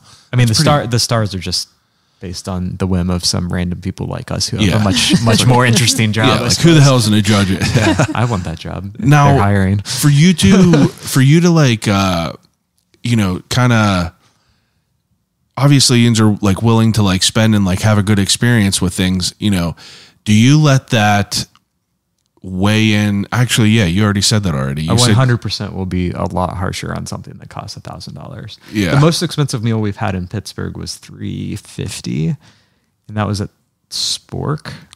I've never been there yet. Most expensive meal I had here was Cobra. I haven't been there yet. Not been there. We went to Cobra. It was like 4 of us, but it was like, I think our bill was like $550 maybe. Yeah. But we got the Wagyu and like, I went with my buddy from Streets and like, he's a chef over there. Like, and he was like, we just got to do it all. So, but it's incredible. I have no problem with spending money on good food, but it's just, if it's good. Yeah, right, exactly. Right. If it's good, but it's interesting because, it makes you more conscious of what it is. Yeah, when we have restaurants like that, like Spork, we went there for a 10-year wedding anniversary. So we went all out. Like, where's that at? It's I guess it's technically it's like Bloomfield, but it's at the intersection of like Bloomfield, Garfield, Friendship. So they have the barbecue place, Spork Pit, across the street. It's really close to East Liberty, going down. I don't know if I know what it is. What kind of food do they have? It's like fine dining. We had like a fried octopus. I had like a koji dry aged duck. It was like duck 3 ways. Yeah, duck 3 ways. You had like a mushroom ravioli that had like 4-way mushrooms. Mm-hmm. But we also finished it up with like a 20-year Madeira and dessert too, because what's 20-year Madeira? It's a fortified wine from the island of Madeira, aged 20 years. So you are pretty serious into the wine stuff. Yeah, he's studying wine. Yeah. Oh wow, is that what's a sommelier? Is it a sommelier? Yeah, that's the job title for someone who works in wine. Are you trying to get certified in that? I'm doing a certification program. It's a 2-year program with the Wine Spirits Education Trust. I'm probably wrong on that. WSET is what we always call it. It's a school out of London that does international wine certifications. And wow. I'm doing like the 4th level, which is like a 2-year program. I think only like 10,000 people in the world have ever finished it. Jeez. And it's extremely nuts. But the only reason I mentioned it is because I was studying for a fortified wine exam when we had that dinner. And I was like, they have a 20-year Madeira. I should know what that tastes like. And just was like, it's our anniversary. I'm just going to buy this. Wow. Normally I would not be dropping $30 on this. You were like, this is a little expensive. I'm like, you're studying wine. It's our anniversary. Just go for it. Normally I hesitate on something like that just because I'm like, that's all right though. Yeah. That's all right. But I don't want to sound like we're bragging about expensive foods, but like we don't have that filter to like, we can't do the nice meal. Like if we're going to do that nice meal, we're going to do that's that nice meal. That's kind of where I am. Mm-hmm. Yeah. Like me and my wife, we don't have kids. We got dogs. I guess it counts, but we're the same way. It's like, if it's somewhere great, I don't care. I just want to have a great experience. Right. I want to try it. Like Gai Jin. Yeah. $100 a person minimum. Yeah. If you want to do that place right. I interviewed Dianoyas and he was like, you got to get on there. It's the best sushi. And I texted him and I was like, how much am I going to spend here? Because like, I didn't know if it was going to be like something insane, like $800, but it wasn't super crazy, but it was great. Absolutely delicious food. Now, for your goals of this, project page, this whole unit of what it is, like, do you have goals, like manageable goals, or are you kind of just actively just living and kind of seeing where it goes? Survive another day? No.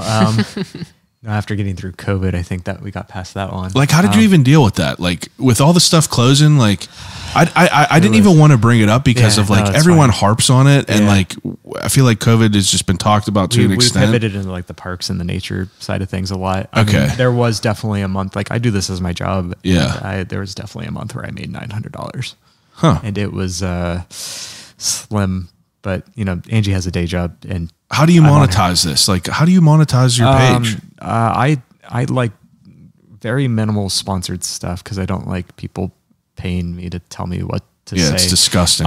The ads on our website, I mean, just to be honest, like we get a lot of complaints every so often that we have ads, but like that pays the bills, that keeps it going. Like that pays for the new content. So some people reading our site, if you want to support us, click one more link because it'll make us a couple more pennies, and then it's just volume from there. Yeah. We make money on affiliate products. I don't show anything that I don't like, but like hotels, we're starting to work with some local companies that will give us commission on sales, but we're pretty clear like when it's a promo type thing. But for the most part, hotel bookings and just the ads. Now, let me ask you this as far as like, from one person working on a business page from another, it's like whenever I'm sponsored by Turner's. Okay. So every time I put that on there, they say, do you want to put this as paid promotion? Like what is the benefit or the negative of doing that? Like, have you experienced anything different? Because I feel like I did it before and it just cut all engagement off. Yeah, that's the tricky part. I mean, like legally we have, like everyone's supposed to disclose when you're hosted, when you're comped, when you're paid. It doesn't matter if you're actually getting cash or if you're just getting something given to you. Like you're like really legally supposed to be like disclosing that. And that's not just us.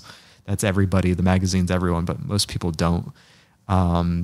So there's like the ethical side of things, but that we try. I mean, sometimes I forget, like, don't get me wrong. There's times where I just forget to put that tag on there. But then like, ethics there. I've seen that same thing though. Like if I put paid partnership or a hashtag hosted or whatever, 90% less reach. And I don't know if it's just because the social networks are trying to discourage them, like people getting money outside of, them, like we're cutting them out. Shit. Didn't even think about that. That is like, no one knows for sure, but within like the blogging community, everyone has their like rumors and theories that they don't like. If you put like hashtag hosted or hosted or hashtag sponsored, just the reach just drops. Are you someone who's like super crazy, hyper aware of like hashtagging and analytics? Like, do you keep your thumb on that pulse?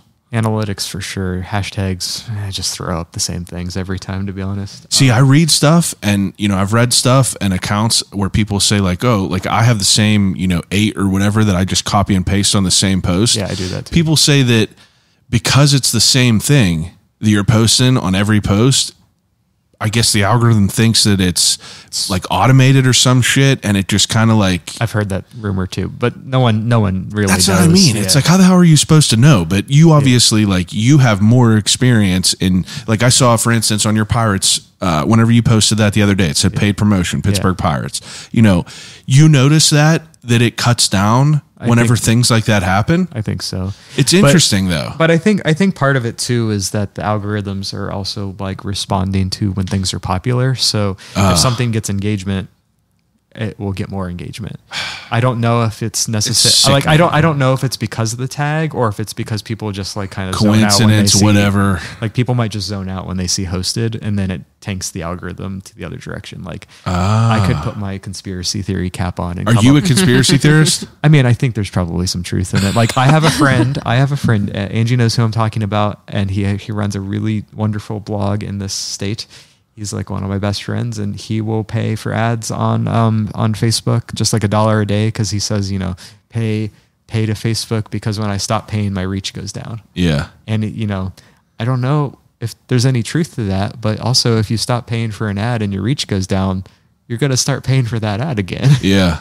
That makes sense. So everyone has their own theories from like anecdotal, like one-off experiences, but I've heard all of those many times. Like, how do you so let's say you're both working on a project, you go and experience some unique experience and you come up with this great post and, you have a great photo and you have everything, all the T's crossed, all the I's dotted, and you post it out and you get no response to it. Does it suck? Because it tears me up sometimes. I had to just like force myself to not give a shit anymore because I posted a stupid ass picture of me in a work bathroom talking about how, work is a drag and I hope at one point I can make this my full-time job. Went just off. But if I post, cover art with me and Rick Seaback or something like that, it's like it gets nothing. It's so weird and it pisses me off. Yeah, I've had all of those thoughts. I mean, Angie's heard my unfiltered thoughts. I like run down the stairs cursing. Like, God, like this is the best photo I've ever taken. And like, It's a barely pain. anybody saw it, and then like this crappy cell phone photo in low light like blew up, and then I get embarrassed because it's like my worst photo I've ever taken. You're like the nerve is like that even happens. I mean, any content that's seen, I guess, right? Like that's how clickbait got out there, I suppose. But like, yeah, it's I good always, and bad. When I speak at conferences on like local blogging and stuff, I always make a joke like the best content's not the actual best content, it's the content that's seen. Yeah. And it's always very polarizing. Someone will get really mad because they're like, do you just mean clickbait? And I'm like, well, no, I mean like you could just be a really good writer, but if no one's seen it, no one's seen it. It sucks. Yeah. Like I'm like kind of commiserating, like it just kind of how it is, but it makes sense. But we repost our content a lot too. Like sometimes we'll post something and like no one will see it relatively. And then I'll post it again a month later and then it'll pops blow off. Up. Yeah. And then like I have all these my own conspiracy theories, like with Facebook, like the articles that I know do well every time I share it, no matter when I share it or whatever the caption is, they just always go nuts. And I don't know if it's tied because Facebook just recognizes that link is a good link or what, but I guess we'll never know. They're not going to tell me. Are you familiar with, you know who Will Sasso is? He's a comedian. He was on Mad TV. Yeah. Regardless, he just talked about, I was listening to a podcast today. They just started a new podcast. It's an AI based podcast. So what they do is this AI, studies all this content and it'll tell them exactly what to do. Read this article in this voice or, talk about this or talk about that. And it's just like, kind of just like made me think today, like how kind of like fucked up that is a little bit, because it's kind of like cheating the system a little bit, but it's also showing that like they were like, this is the wheel, right, and the rest, years to come is going to be the rest of the Ferrari. And it kind of like scared the shit out of me to hear that, because you're like, oh, AI, eventually they're not going to need this. Yeah, exactly. Yeah, it's kind of screwed up to think about. It sounds like the old school, like we talked about this the other day, like with new musicians on the radio. Like there's this theory where they take a new song and they'll play it in between two really popular songs, so you're really excited, and then there's a new song and then you're really excited again, and it's this like marketing technique to lift up a new song. Jesus. So if you ever hear a new song on the radio and you're not quite sure of it, think about what the song before and after was, because they're probably sandwiching it to try and get it to be popular by like proxy. And that's kind of like what AI is doing too. Yeah.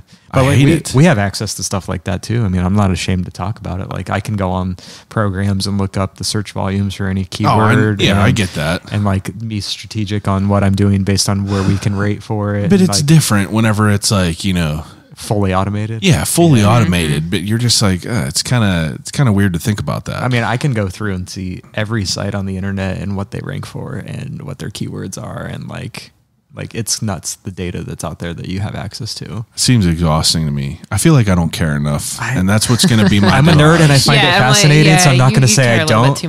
No, that's all right. Well, you're successful in what you're doing right now. But I mean, just for outside observers, that's kind of where things are. It's like I don't want to call it the game, but that's it. That's the game. Yeah, it's kind of messed up. Do you think that there's anything that I forgot to touch on as far as what you do with the blog? Is there anything that you wanted to highlight before we move on to the ending segment? Angie, I've been talking a lot. What do you think? I'm putting her on the spot here because she's looking at me like, please stop talking. No, we touched on your terrible grammar. No, I think we had some good points. Yeah. I mean, the one thing that I don't highlight a lot on this site is like we love recommendations on like where to go, because like people think of us as like this. I mean, and I'm gonna preface this, like year one, people were like, "Oh, you know everything," and we're like, "No, we don't. We actually really don't know everything. That's what we're trying to do, is learn everything." Yeah. So like, if anyone has like a hidden gem or something that they want to recommend that we haven't shared, or you maybe just haven't seen, like, you been to Golden Pig yet? Many times. They're the best. You're just gonna say, as we were driving down here, Jeremy's like, he lives near Golden Pig. Do people know you live near Golden Pig? Because they're gonna know now. I tell everyone. I just told it's worth the drive. It's so good. Rick had something to do. I was like, next time if you didn't have nothing to do, I would have took you to the Golden Pig. We were thinking of going there on the way out, but I think they might be closing. Closed at 7. Closed at 7. We kind of want to hit something new on the way out anyway. But best Chinese food I've probably had in a long time, bean curd. Bean curd. They have the best fried rice I've ever had in my life. Granted, I haven't been out of the country, so I can't really shake a stick at that. Yeah. But it's as far as like what do you guys do for your mental health? Because I know that this shit is insane for me, and I do once a week, if that. I'll say fucking, and I'll just skip it if I want to. Yeah. But for you, whenever you start to involve like the business end of it all in, and you have expectations of people are paying you to do things, like how do you keep your mental clear? Angie's gonna say that I just take a nap every day. No, I mean, we have a lot of outside hobbies, so we try to like have a good, work-life balance. I try and everything. stop working at like I've tried to literally make it like a 9 to 5. Will you like get off your phone and like stay off of it? No, Okay. but I goes away from the computer. Yeah, get away from the computer. Are you a phone person? No. Okay. No.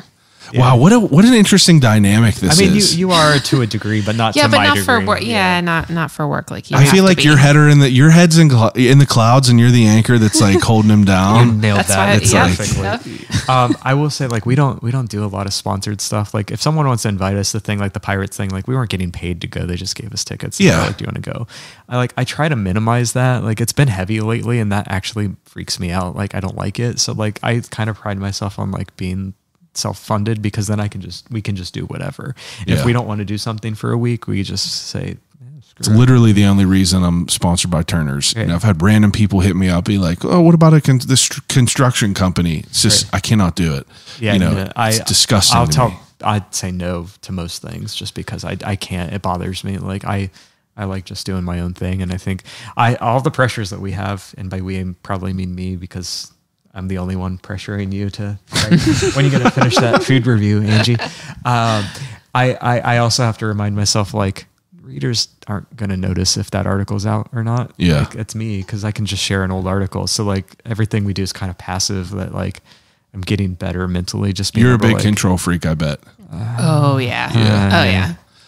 You have to a degree. Real run your business. Real recognize real, because that's what I am too. Like that's why I do all this shit myself. I don't want anyone else involved with it, because I just feel like people aren't going to do it the way I'm going to do it. I know how I'm going to do it.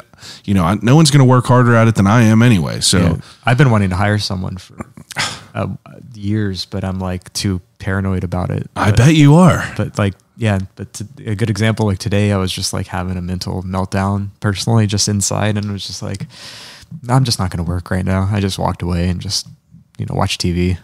Are you TV people? Not really. That's good. Nah, not really. We binge shows every now and again, and that's it. We're more go outdoor. We like watching the skyline. That's my favorite TV show. We have a good view of the city, so we like literally just stare out and just zone out at the skyline. That's perfect. Yeah. You can't beat it over there. You can't beat it over in that neck of the woods. Sure can't. Love it over there. Okay, so about to roll into 2 hours. I got an ending segment that I do with everyone. It's called Desert Island Questions. Couldn't think of it for a second. We were thinking about these on the way here. It's just Taps and Tiles IPA. You know what I'm going to ask you? No, I mean, we know about your Desert Island questions. Is this does this make you nervous? It makes me nervous, yes. Were you like, what was your mindset whenever you were coming to do, have you done a podcast? We've been on the You Jag Off podcast a few times, so we know kind of the free form nature of it. But yeah, Nice. I'm not really an audio person, so like I'm not really a podcast listener, to be honest. But That's fair. That's all right. That's all right. But we it's actually one of our good friends messaged us when we shared and was like, "That's our favorite podcast. We love that podcast. Be prepared for the desert." For my podcast? Yeah. Oh, shit. Kathleen, yes. Nice. You're going to be listening to this. Shout out to you. Nice. Appreciate She that. loves your podcast. But she was like, "You got to have a good desert island answer." And I was like, "Oh, crap." Yeah, I think I follow her. Yeah. Yeah, I do. Yep. She said, now, I didn't put her question in this because I feel like, I didn't want to put you into that spot, but I feel like I have to ask it now. Okay. She said, what's the most overrated and underrated spot in the city? Now, Oh gosh. Matter of perception. If I got to make you put your foot in your mouth one time, is that a possibility that you could do? Like, my foot's always in my mouth. I already gave you my overrated. mean, Fiore's. Yeah, Minios. I mean, I don't Permanente know if Brothers. it's, yeah, I'm I was going to say Permanentes. I don't I'm know sorry. if Unless I'm it's- drunk and it's 2 a.m. and it has to be the strip district and it has to have a fried egg. It's if I'm still not drunk overrated. and doing it, I just not into it. Like That's like the most perfect answer Yeah. that you could have ever given. that our article about it is like literally why people love it and hate it. And I'm like, I have to be pretty toasty. We went to a beer fest, literally stumbled to the strip district, had it. It was the only time that I was like, I like wept with joy eating it. But outside of that, I'm just kind of like, eh. I've been trying to talk to the old lady that's working in the strip forever. But she's great. Yeah. I know. I'm trying to get her on here. I'm trying to get. Come on, Permanis. Well, I don't think they're going to come on now after I called it overrated. I've been talking back and forth with the guy for a couple months here, so he better get his ass going. But Underrated, Angie. underrated. You get the easier one. I'm going to get yelled at so much with that statement. To be fair, I don't think a lot of Pittsburghers feel oppositely of you. It's either love or hate. Yeah. There's no in between. It's more of a novelty, though. Yeah. You know, it's for people to come here. Right. I don't know. All my favorite things I feel like people actually know about nowadays. So it's not like they're underrated anymore. Can I just give a shout out to a place that I think deserves higher praise? Please. Jack's Bakery. It's a Bulgarian bakery. They're doing farmers markets. Where's that at? They farmers markets right now. I think they do Bloomfield, Northside, Sewickley, maybe Squirrel Hill. It's Bulgarian pastries. Like, and we've been to Bulgaria, and his pastries are like the best thing ever. We buy the same things every week. What are they? Like he does banitsa, which is like a phyllo dough with like feta cheese. It's like a savory thing. Jesus. Like So good. Like That's like my lane right there. we ate those in Bulgaria every day, and we buy one every Friday, every single week. Just reminds me of like first thing made me think of was spanakopita. Yeah. It's kind of like that. They do it's not a croissant, but it looks like a croissant. Yeah. They have some that are filled with either rose hip jam or halva, which is like a sesame paste. Jeez. Everything they make is crack, and They're opening a brick and mortar up right by Trace. near Trace. Yeah. No way. This is TBD. called Jack's? Jack's, J-A-K. They're lovely people, some of the nicest people. You here. know them? I mean, we know them because From we the go farmer's there every market, week. Yeah, they're lovely, and I'm going to have to get them on here. Yeah, they are. Jack has been a baker for 20 years, and I can never pronounce his full Bulgarian name, but they're lovely people, and like they're growing in popularity. They just had like a Post-Gazette article, I think. Like Wow. last Yeah, week. that's right. Yep. They're getting up there, but like they're only doing farmers markets right now. But their bakery is going to be like I can't wait. explode because they're like their baked goods are unlike any traditional what you would expect here. 'Cause Yeah, I'm all for Bulgarian that. Food is just We have no idea when Jack's is opening. we're waiting on their permit. So if anyone knows Okay. anything in the city that can hurry that along, Come on, because let's we get- want to come spend on. more money. Let's get Jack's going up in here. Come on now. Yeah, I don't know what the holdup is. I know it's like permitting and waiting for that, but they're I know all the everyone- brass from the city's listening to me, so come on, get your ass Yeah. going. If I had any pull, they'd be open by now too. But alas, I do not. That's a good. Those are good. Those are They're- good answers, though. I mean, literally every time we'll go talk to them for 30 minutes at the farmer's market, and like people will just come up and be like, "What's that? What's that? What's that?" And everyone buys it, and then they just keep coming back. It's so good. Well, I'm excited about that. Yeah. Jack's. Okay. All right. So let's dive into the questions. First category: 3 things to watch on a desert island. You get to pick 3 movies. 3 movies. Yeah, you get like a 12 by 12. Kathleen, like, you didn't warn us there were going to be movies. you get like a college DVD player Okay. with an integrated DVD player and 3 DVDs. Shawshank Redemption. Sorry, it's the best movie ever made. I got the soundtrack right there. I'm basic. I'm Get going busy for it. living or get busy dying. Yeah, I'm going to go with like all the movies I watched in like high school. you can pick. All right. Okay, so that's literally one movie. What's the other one? Oh, hush it. Pirates of the Caribbean. Number 1. The Matrix and The Mummy. Man. Hey, I'm not going to We're lie. gonna be on the wrong side of the river, though. Like I'm gonna be like taunting her on that island. I'm honestly not going to lie. Like, that wasn't a very impressive 3 picks. Eesh. Like, Yeah, that was Mummy, just watched it Yeah. not long ago. Yeah. I bought it off Amazon because I was like, I haven't watched it in a long classic time. with Brendan Fraser and what's the bumper sticker or whatever. It's a meme going around right I now. saw that. It said something about Brendan. The cinematic masterpiece. Yeah. Of the Mummy. Yes. I saw that on Reddit. Yeah. Hilarious. Brendan Fraser. He's making a resurgence. He's going to be coming out. Then what else did you say? The Matrix. Watch that. Probably within the last year. Still holds up. Yeah, Amazing. yeah. Did you watch the most recent one? No. I heard it was terrible. Yeah, I'm not going to. I shield her from bad Yeah. movies when they come up. Oh, well, mine would be Shawshank for sure. What are the movies I watch a lot? Nerdy stuff. Yeah, I'm gonna say like Star an Avengers type movie. Wars. No, not Okay. Star Wars. The last one's kind of left a taste in my mouth. You know what? Let's just go with the two of Infinity War Avenger movies because they're just a good back-to-back if I have to binge something. I've only watched up to Iron Man 2. And then there's that whole world that everyone's like, there's times in this podcast over the last 4.5 years where people are like, I ask everyone, what's your 3 favorite movies? And I've heard the Marvel movies so many times that it almost makes me want to dive into it. Yeah. But then again, you have to watch 40 movies to get to that point. Yeah. And I don't want to say that those are my favorite movies for anyone judging me out there. It's more that those are like the 2 movies that I could just watch over and over. Over and over. Yeah, I get that. That and favorite are 2 different things. I get that for sure. Yeah. But it's like, I heard so much feedback about Seinfeld and Sopranos and Breaking Bad that I made it 11 years without knowing the ending of Breaking Bad. I made it 20. I literally just finished Sopranos 6 months ago. Had no idea. Sopranos. No idea what the ending was. It's amazing. You should watch it. I know what the ending is though. There you go. I don't know. Spoilers. I don't know how I made it that long, but it's you both have good picks. If I could go back on the Avengers, I said Spaceballs or something how do you like that? No, you can't go back. Monty Python and the Holy Grail, Spaceballs. Yeah, I guess I can't go back. She's going to be watching the Avengers for a very long time.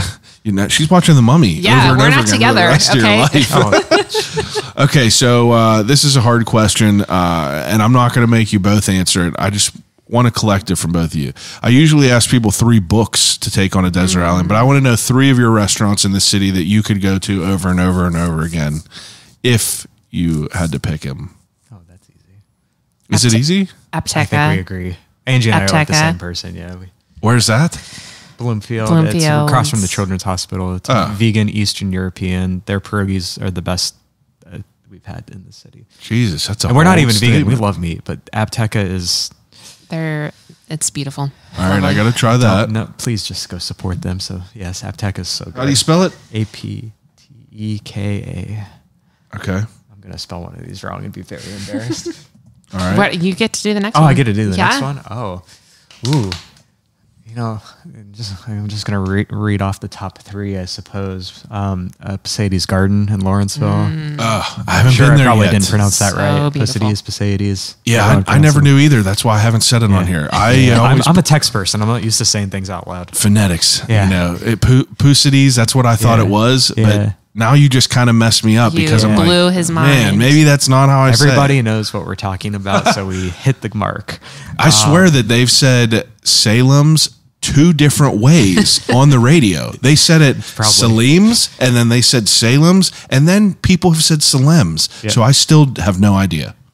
I mean, I sometimes make grammar errors on purpose for keyword usage, but I don't think it works like that on the radio. Their Thai food is just... If I can take the entire restaurant, the ambiance has to come. That's fine. This is more just you got 3 a food court with 3 restaurants, and you can pick whatever from there. Here you go. We have a Thai restaurant. We have a vegan restaurant. I just had some of the worst Thai food I've ever had in my life the other day, actually. Ooh, how's that possible? Thai food's amazing. That's what I'm saying. Well, I ordered fried rice, and they gave me a literal half of a tomato cut up in the fried rice. Terrible. Ooh, absolutely terrible. Off the record, want to know where that is. Kind of want to not pick from the top 10 and do something weird. Yeah, give me a hidden gem one. Yeah. We really like Fig and Ash. Yeah. Oh, I haven't been there, but I've heard about it. I mean, they're kind of in our neighborhood. You've our neck of the woods. Picked number 3, I think, in our top 10. Well, there you go. Yeah. I mean, they're in our neck of the woods. We're so happy about all the good food that's coming up in the north side, and they're fantastic. I've heard about that, and that's of the 3 places you've mentioned, that's the one place I've heard of. Yeah. Okay, those are good answers. Yeah. 3 CDs. I'd like to know both of your choices. So if you get a anti-skip, Discman with 3 CDs, what would they be? Can I just take the recording of Live Aid from Queen? Oh, yeah. Maybe the movie soundtrack. For sure. Is that the one where he was commanding everyone in the beginning? Yep. Just the Live Aid recording of Queen. I know I'm basic. I don't That's care. a good one, though. That's the best. I just watched that video recently where it said no one could command an audience like Freddie Mercury. And when I watched that, my eyes were watering because what other guy in denim could do that? No one. That's it. I could listen to all those all day. You can't. You get mad at me every time I turn on Radio Gaga at home. Yeah, I don't know. I listen to a lot of music that people probably don't know. So We're big into bluegrass. yeah, we really actually. like bluegrass. So Punch Try me. Brothers is my Punch favorite Brothers. band. Yeah, so it's Punch Brothers. Who's Feeling Young Now? Okay. Yeah. I'm gonna go basic again. Fleetwood Mac. Is it Rumors? Is that Rumors. Rumors. The That's a album big name. one. Yeah. Yeah, that's a good one. Yeah. Can't beat Fleetwood. Rumors. Yeah. What are the first concerts both Ians went to? I mean, when I was like 2, I think my parents did take me to Beach Boys. Hell yeah. So like I don't remember it, but that was. That's all right. It's fair. You were the symphony, I grew I'm sure. up listening to the symphony. We were super into going to the symphony. So probably something in Cincinnati, the Cincinnati Symphony. Yeah. Wow. That's good. That's good. What about the first concert of your own choice that you went Something to? really terrible that I'd be embarrassed Mine was about. Weird Al Yankovic. Actually, that might have been one of mine. Remember your first What was concert my that you first chose to concert go of to? my own choosing? We went to Red Hot Chili Peppers. That'd be a wild one. Yeah, probably Red Hot Chili Peppers. That's a good answer. Yeah. That's a good one. Okay. Third, or you already did the third category. Third to last question is the death row meal. So, you couldn't hear. That's the Undertaker bell that's playing right there. I don't have the headphones on. So the death row meal, you get an appetizer, a main course, a dessert. It doesn't have to be from one restaurant. It could be a family meal, anything. Just like literally the best meal you've ever had. Kathleen, you did not tell us it was going to be appetizer too. So complicated. You should have saw Oh my me God. force Sally Wiggin to answer all these questions. For appetizer, I would say oysters. I don't know. We were talking about. Yeah. We were actually talking about this earlier. I would agree today. with oysters actually as the appetizer. Oh, as you well. can't steal mine. Oh, It's all right. I would pick that actually. That's probably the best one. I mean that's bougie. Like you got to go out like with Yeah, your it's pinky up, bougie. right? My entree though would be tacos al pastor, but I would want like an entire tray of them, like 50. 'cause That's fair. Tacos al pastor is the perfect food, and I would take taqueria al pastorcitos, but anything cooked on the trompo, it has to be trompo like gyro spit cooked pastor is just Legitimate. yes.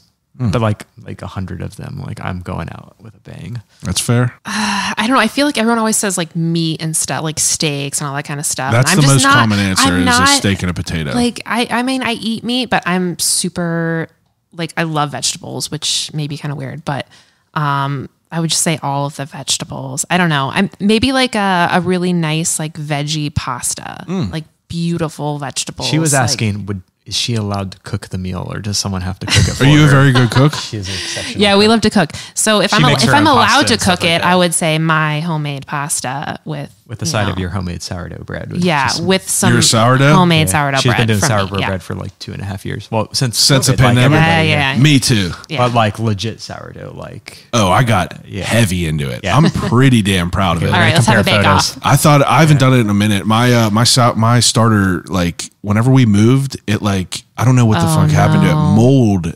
There must have been water in it at some point. I don't know how, but mold started to cultivate in there and it took over. There was no saving. And That's for sad. the listeners at home, this is now going to be a bread podcast for the next 7 hours while Angie diagnoses this problem. Oh, it's gone. You were on death Just row. start, You're yeah, just getting start over. executed. Oh, Start I- over at that point. It was dessert. gone. I might have to steal some starter. Then. Yeah, go for it. Okay. That's good then. You know, homemade. Go ahead with it. Yeah. You can pick whatever I you would want. eat her. I would eat her bread for my last meal too. It's really good. I mean, ice cream is definitely the correct choice for Surprise dessert. your- What flavor? Are you a flavor person? Are you toppings? Definitely flavor. Definitely flavored. Like anything like with peanut butter chunks or like brownies in it. Like not chocolate ice cream. I hate chocolate ice cream. Like vanilla ice cream with like a bunch of Extras. candy or Yeah. like all the junk in accoutrement. it. Yeah. That's good. If I'm going to be executed, I'll just take a port wine. Thank you very much. Port wine. Is that a dessert wine? Port wine? It is when I drink it. I mean, it's sweet. Yeah, it can be. Yeah, we pair it with dessert a lot. Like, I don't think I need a food with it. I'll just have a glass of that. Thank you very much. That's fair. That's fair. Okay. Second to last question.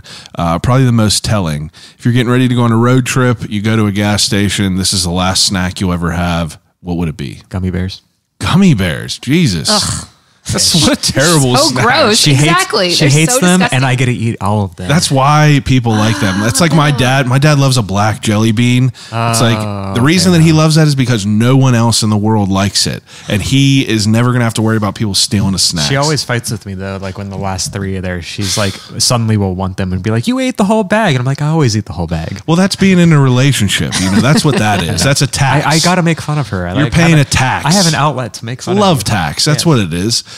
Now, are you a every flavor gummy bear guy? Of the traditional mix packs, yes. Yeah, Like I won't pick out a flavor, but of like the weird esoteric bags that like have like licorice and stuff. No, like just the general like fruity bit. Yeah, I'll eat all of them. I don't mind. See, like I will cast away any of the green. Cast them away. I'm more like a fistful of gummy bears. Like Yeah, he doesn't even know what he's eating. It's just, Psycho. it just all goes in Just there. like Yep. right in there. I think we established that an hour ago. Well, that's all right. That's good. Okay, what about you? I would say sun chips. What a good. That's a good one. I was Sun gonna chips say are good. Reese cups, but you're going healthy on me. Well, no, it depends if you want sweet or savory, but I'm feeling the sun chips right now. So I feel like more often than not, I could go with a savory over. I mean, a sweet over a savory. But as of late, I've been going towards a savory a little bit. I lean into the junk food when we do road trips as an excuse to justify eating I'm something. a bottomless bad. piece of shit. You know, I just go, nothing I like more than just popping a tag in a convenience store and just having a bag full of stuff. I'm already planning it because we're driving to Toronto. It's just like, it's going to be a good time. Oh, that's why you asked that question. He's Yeah. he's Getting sun ideas. chips and gummy bears. Yeah, sun chips and gummy But only bears. the green ones. I'm only going to eat the red gummy bears. Okay, last question. If you could have a conversation with anyone alive or dead, who would it be and why? I'm gonna go Anthony Bourdain. That's a good one. Yeah, I just think he was a fascinating personality, and obviously food is just such a big part of who I am, and what he did in food was just. I mean, honestly, like reading his book and was kind of like towards the beginning of me getting really into food, and so it kind of sparked a lot of my curiosity in restaurants and all that. So, And that whole world of just like the food industry. yeah, It's definitely wild. If you haven't delved into it, it's like the land of misfit toys. You know, it's like the people that know about it, they know about it, but the people who haven't been in there, you know, that's how I said it. No one should be able to have a Yelp account unless they worked in the food industry, because you just don't know what it's like up there. It's chaos. Yeah, that's fair. That's a good one. Dang. You know, I'm gonna go and maybe be a little cliche, but I would say something like George Washington, but like, Why do you think that's cliche? well, I think the founding fathers, just most people would want to talk to them and be like, first of all, like, what the fuck, and also, but why and why not? Yeah. But ignoring that, I think George Washington, because like, there's so much history of him in the region. Like I read like a bunch of history books in Pittsburgh. Like, you know, he was here. Like he directly kind of started. Like you could make the argument he started like the French and Indian War, I believe, is the 7 Years War. Like I'll ask John Shulkowski next time I talk to him. Like kind of like the events of the Revolution, like can be traced kind of back to like an incident in the Laurel Highlands, and like I kind of want to know more about like how much on this. Like I'm gonna ignore the political stuff for a second, but like how much of Western Pennsylvania did he see? Like, Yeah. you know, there's the statue of him up on Mount Washington, things like that. It's like, Yeah. was he ever at the confluence? Like people think he has been, people think he hasn't. Like how close did he get? Like how much did he think that the history of the events that happened here influenced everything we know now? Like something like that I would love to know, because it's kind of questionable. That's interesting But for yeah. sure. Yeah, kind of taking a different twist on a founding father question, making it Pittsburgh related. Yeah. Wow. That's pretty, it's deep. yeah, it's deep. I had one beer, okay? 2 beers and One oh, God help double you. IPA, and I'm feeling loose. I haven't had anything to eat today, so it's like 8%. Yeah. Now, let me ask you, now that, you know, we talked about you being Northside people. Were you familiar with John Brashear? Or are you familiar with him? Yeah. I was just curious because I know that he's like someone in the city that I've learned very little bit of my conversation with John from Odd Pittsburgh, that like I'm trying to jump off the deep end into this guy because he seems pretty wild. But I guess he was like, I guess he was more in Perrysville. But yeah. His old house is in our neighborhood. Yeah. My buddy bought it. He lives in it. Oh. Very weird. Very bizarre. But I appreciate Yinz coming over and talking to me about all this. I feel thanks like for having us. I feel like what Yinz do is very interesting. I feel like that. We did a good job at kind of, talking about all that goes into it. Yeah, happy to be on. Yeah, there's a lot behind the scenes that people don't know about that we don't broadcast. So I feel like that this is like, that's kind of the goal behind this. Is like I want people to kind of. Everyone sees the final product. It's like I want people to know about like all the chaos that ensues to be able to put that product out. Everyone knows that I nap every day at 2:00. There you go. People want to know. That's the stuff people want to know. That's the photo that will get 10 million views, right? This is a photo of me napping. I will go in and do that. sneak the photo. Yes, you got to do that. We got to do that. We'll use that for the cover art. And this is going to come out third. No, I'm just kidding. But please take a second and put out all the pages that you got, anywhere people could follow you, where they could find your work, everything.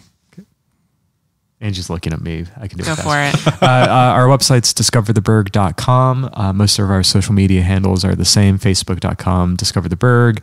Instagram.com/DiscoverTheBurgh. TikTok, Discover The Burgh. Twitter, Discover Pitt, P-I-T-T, because Discover The Burgh was too many characters. We have a bunch of other websites, but you can find them in the About Us section as well.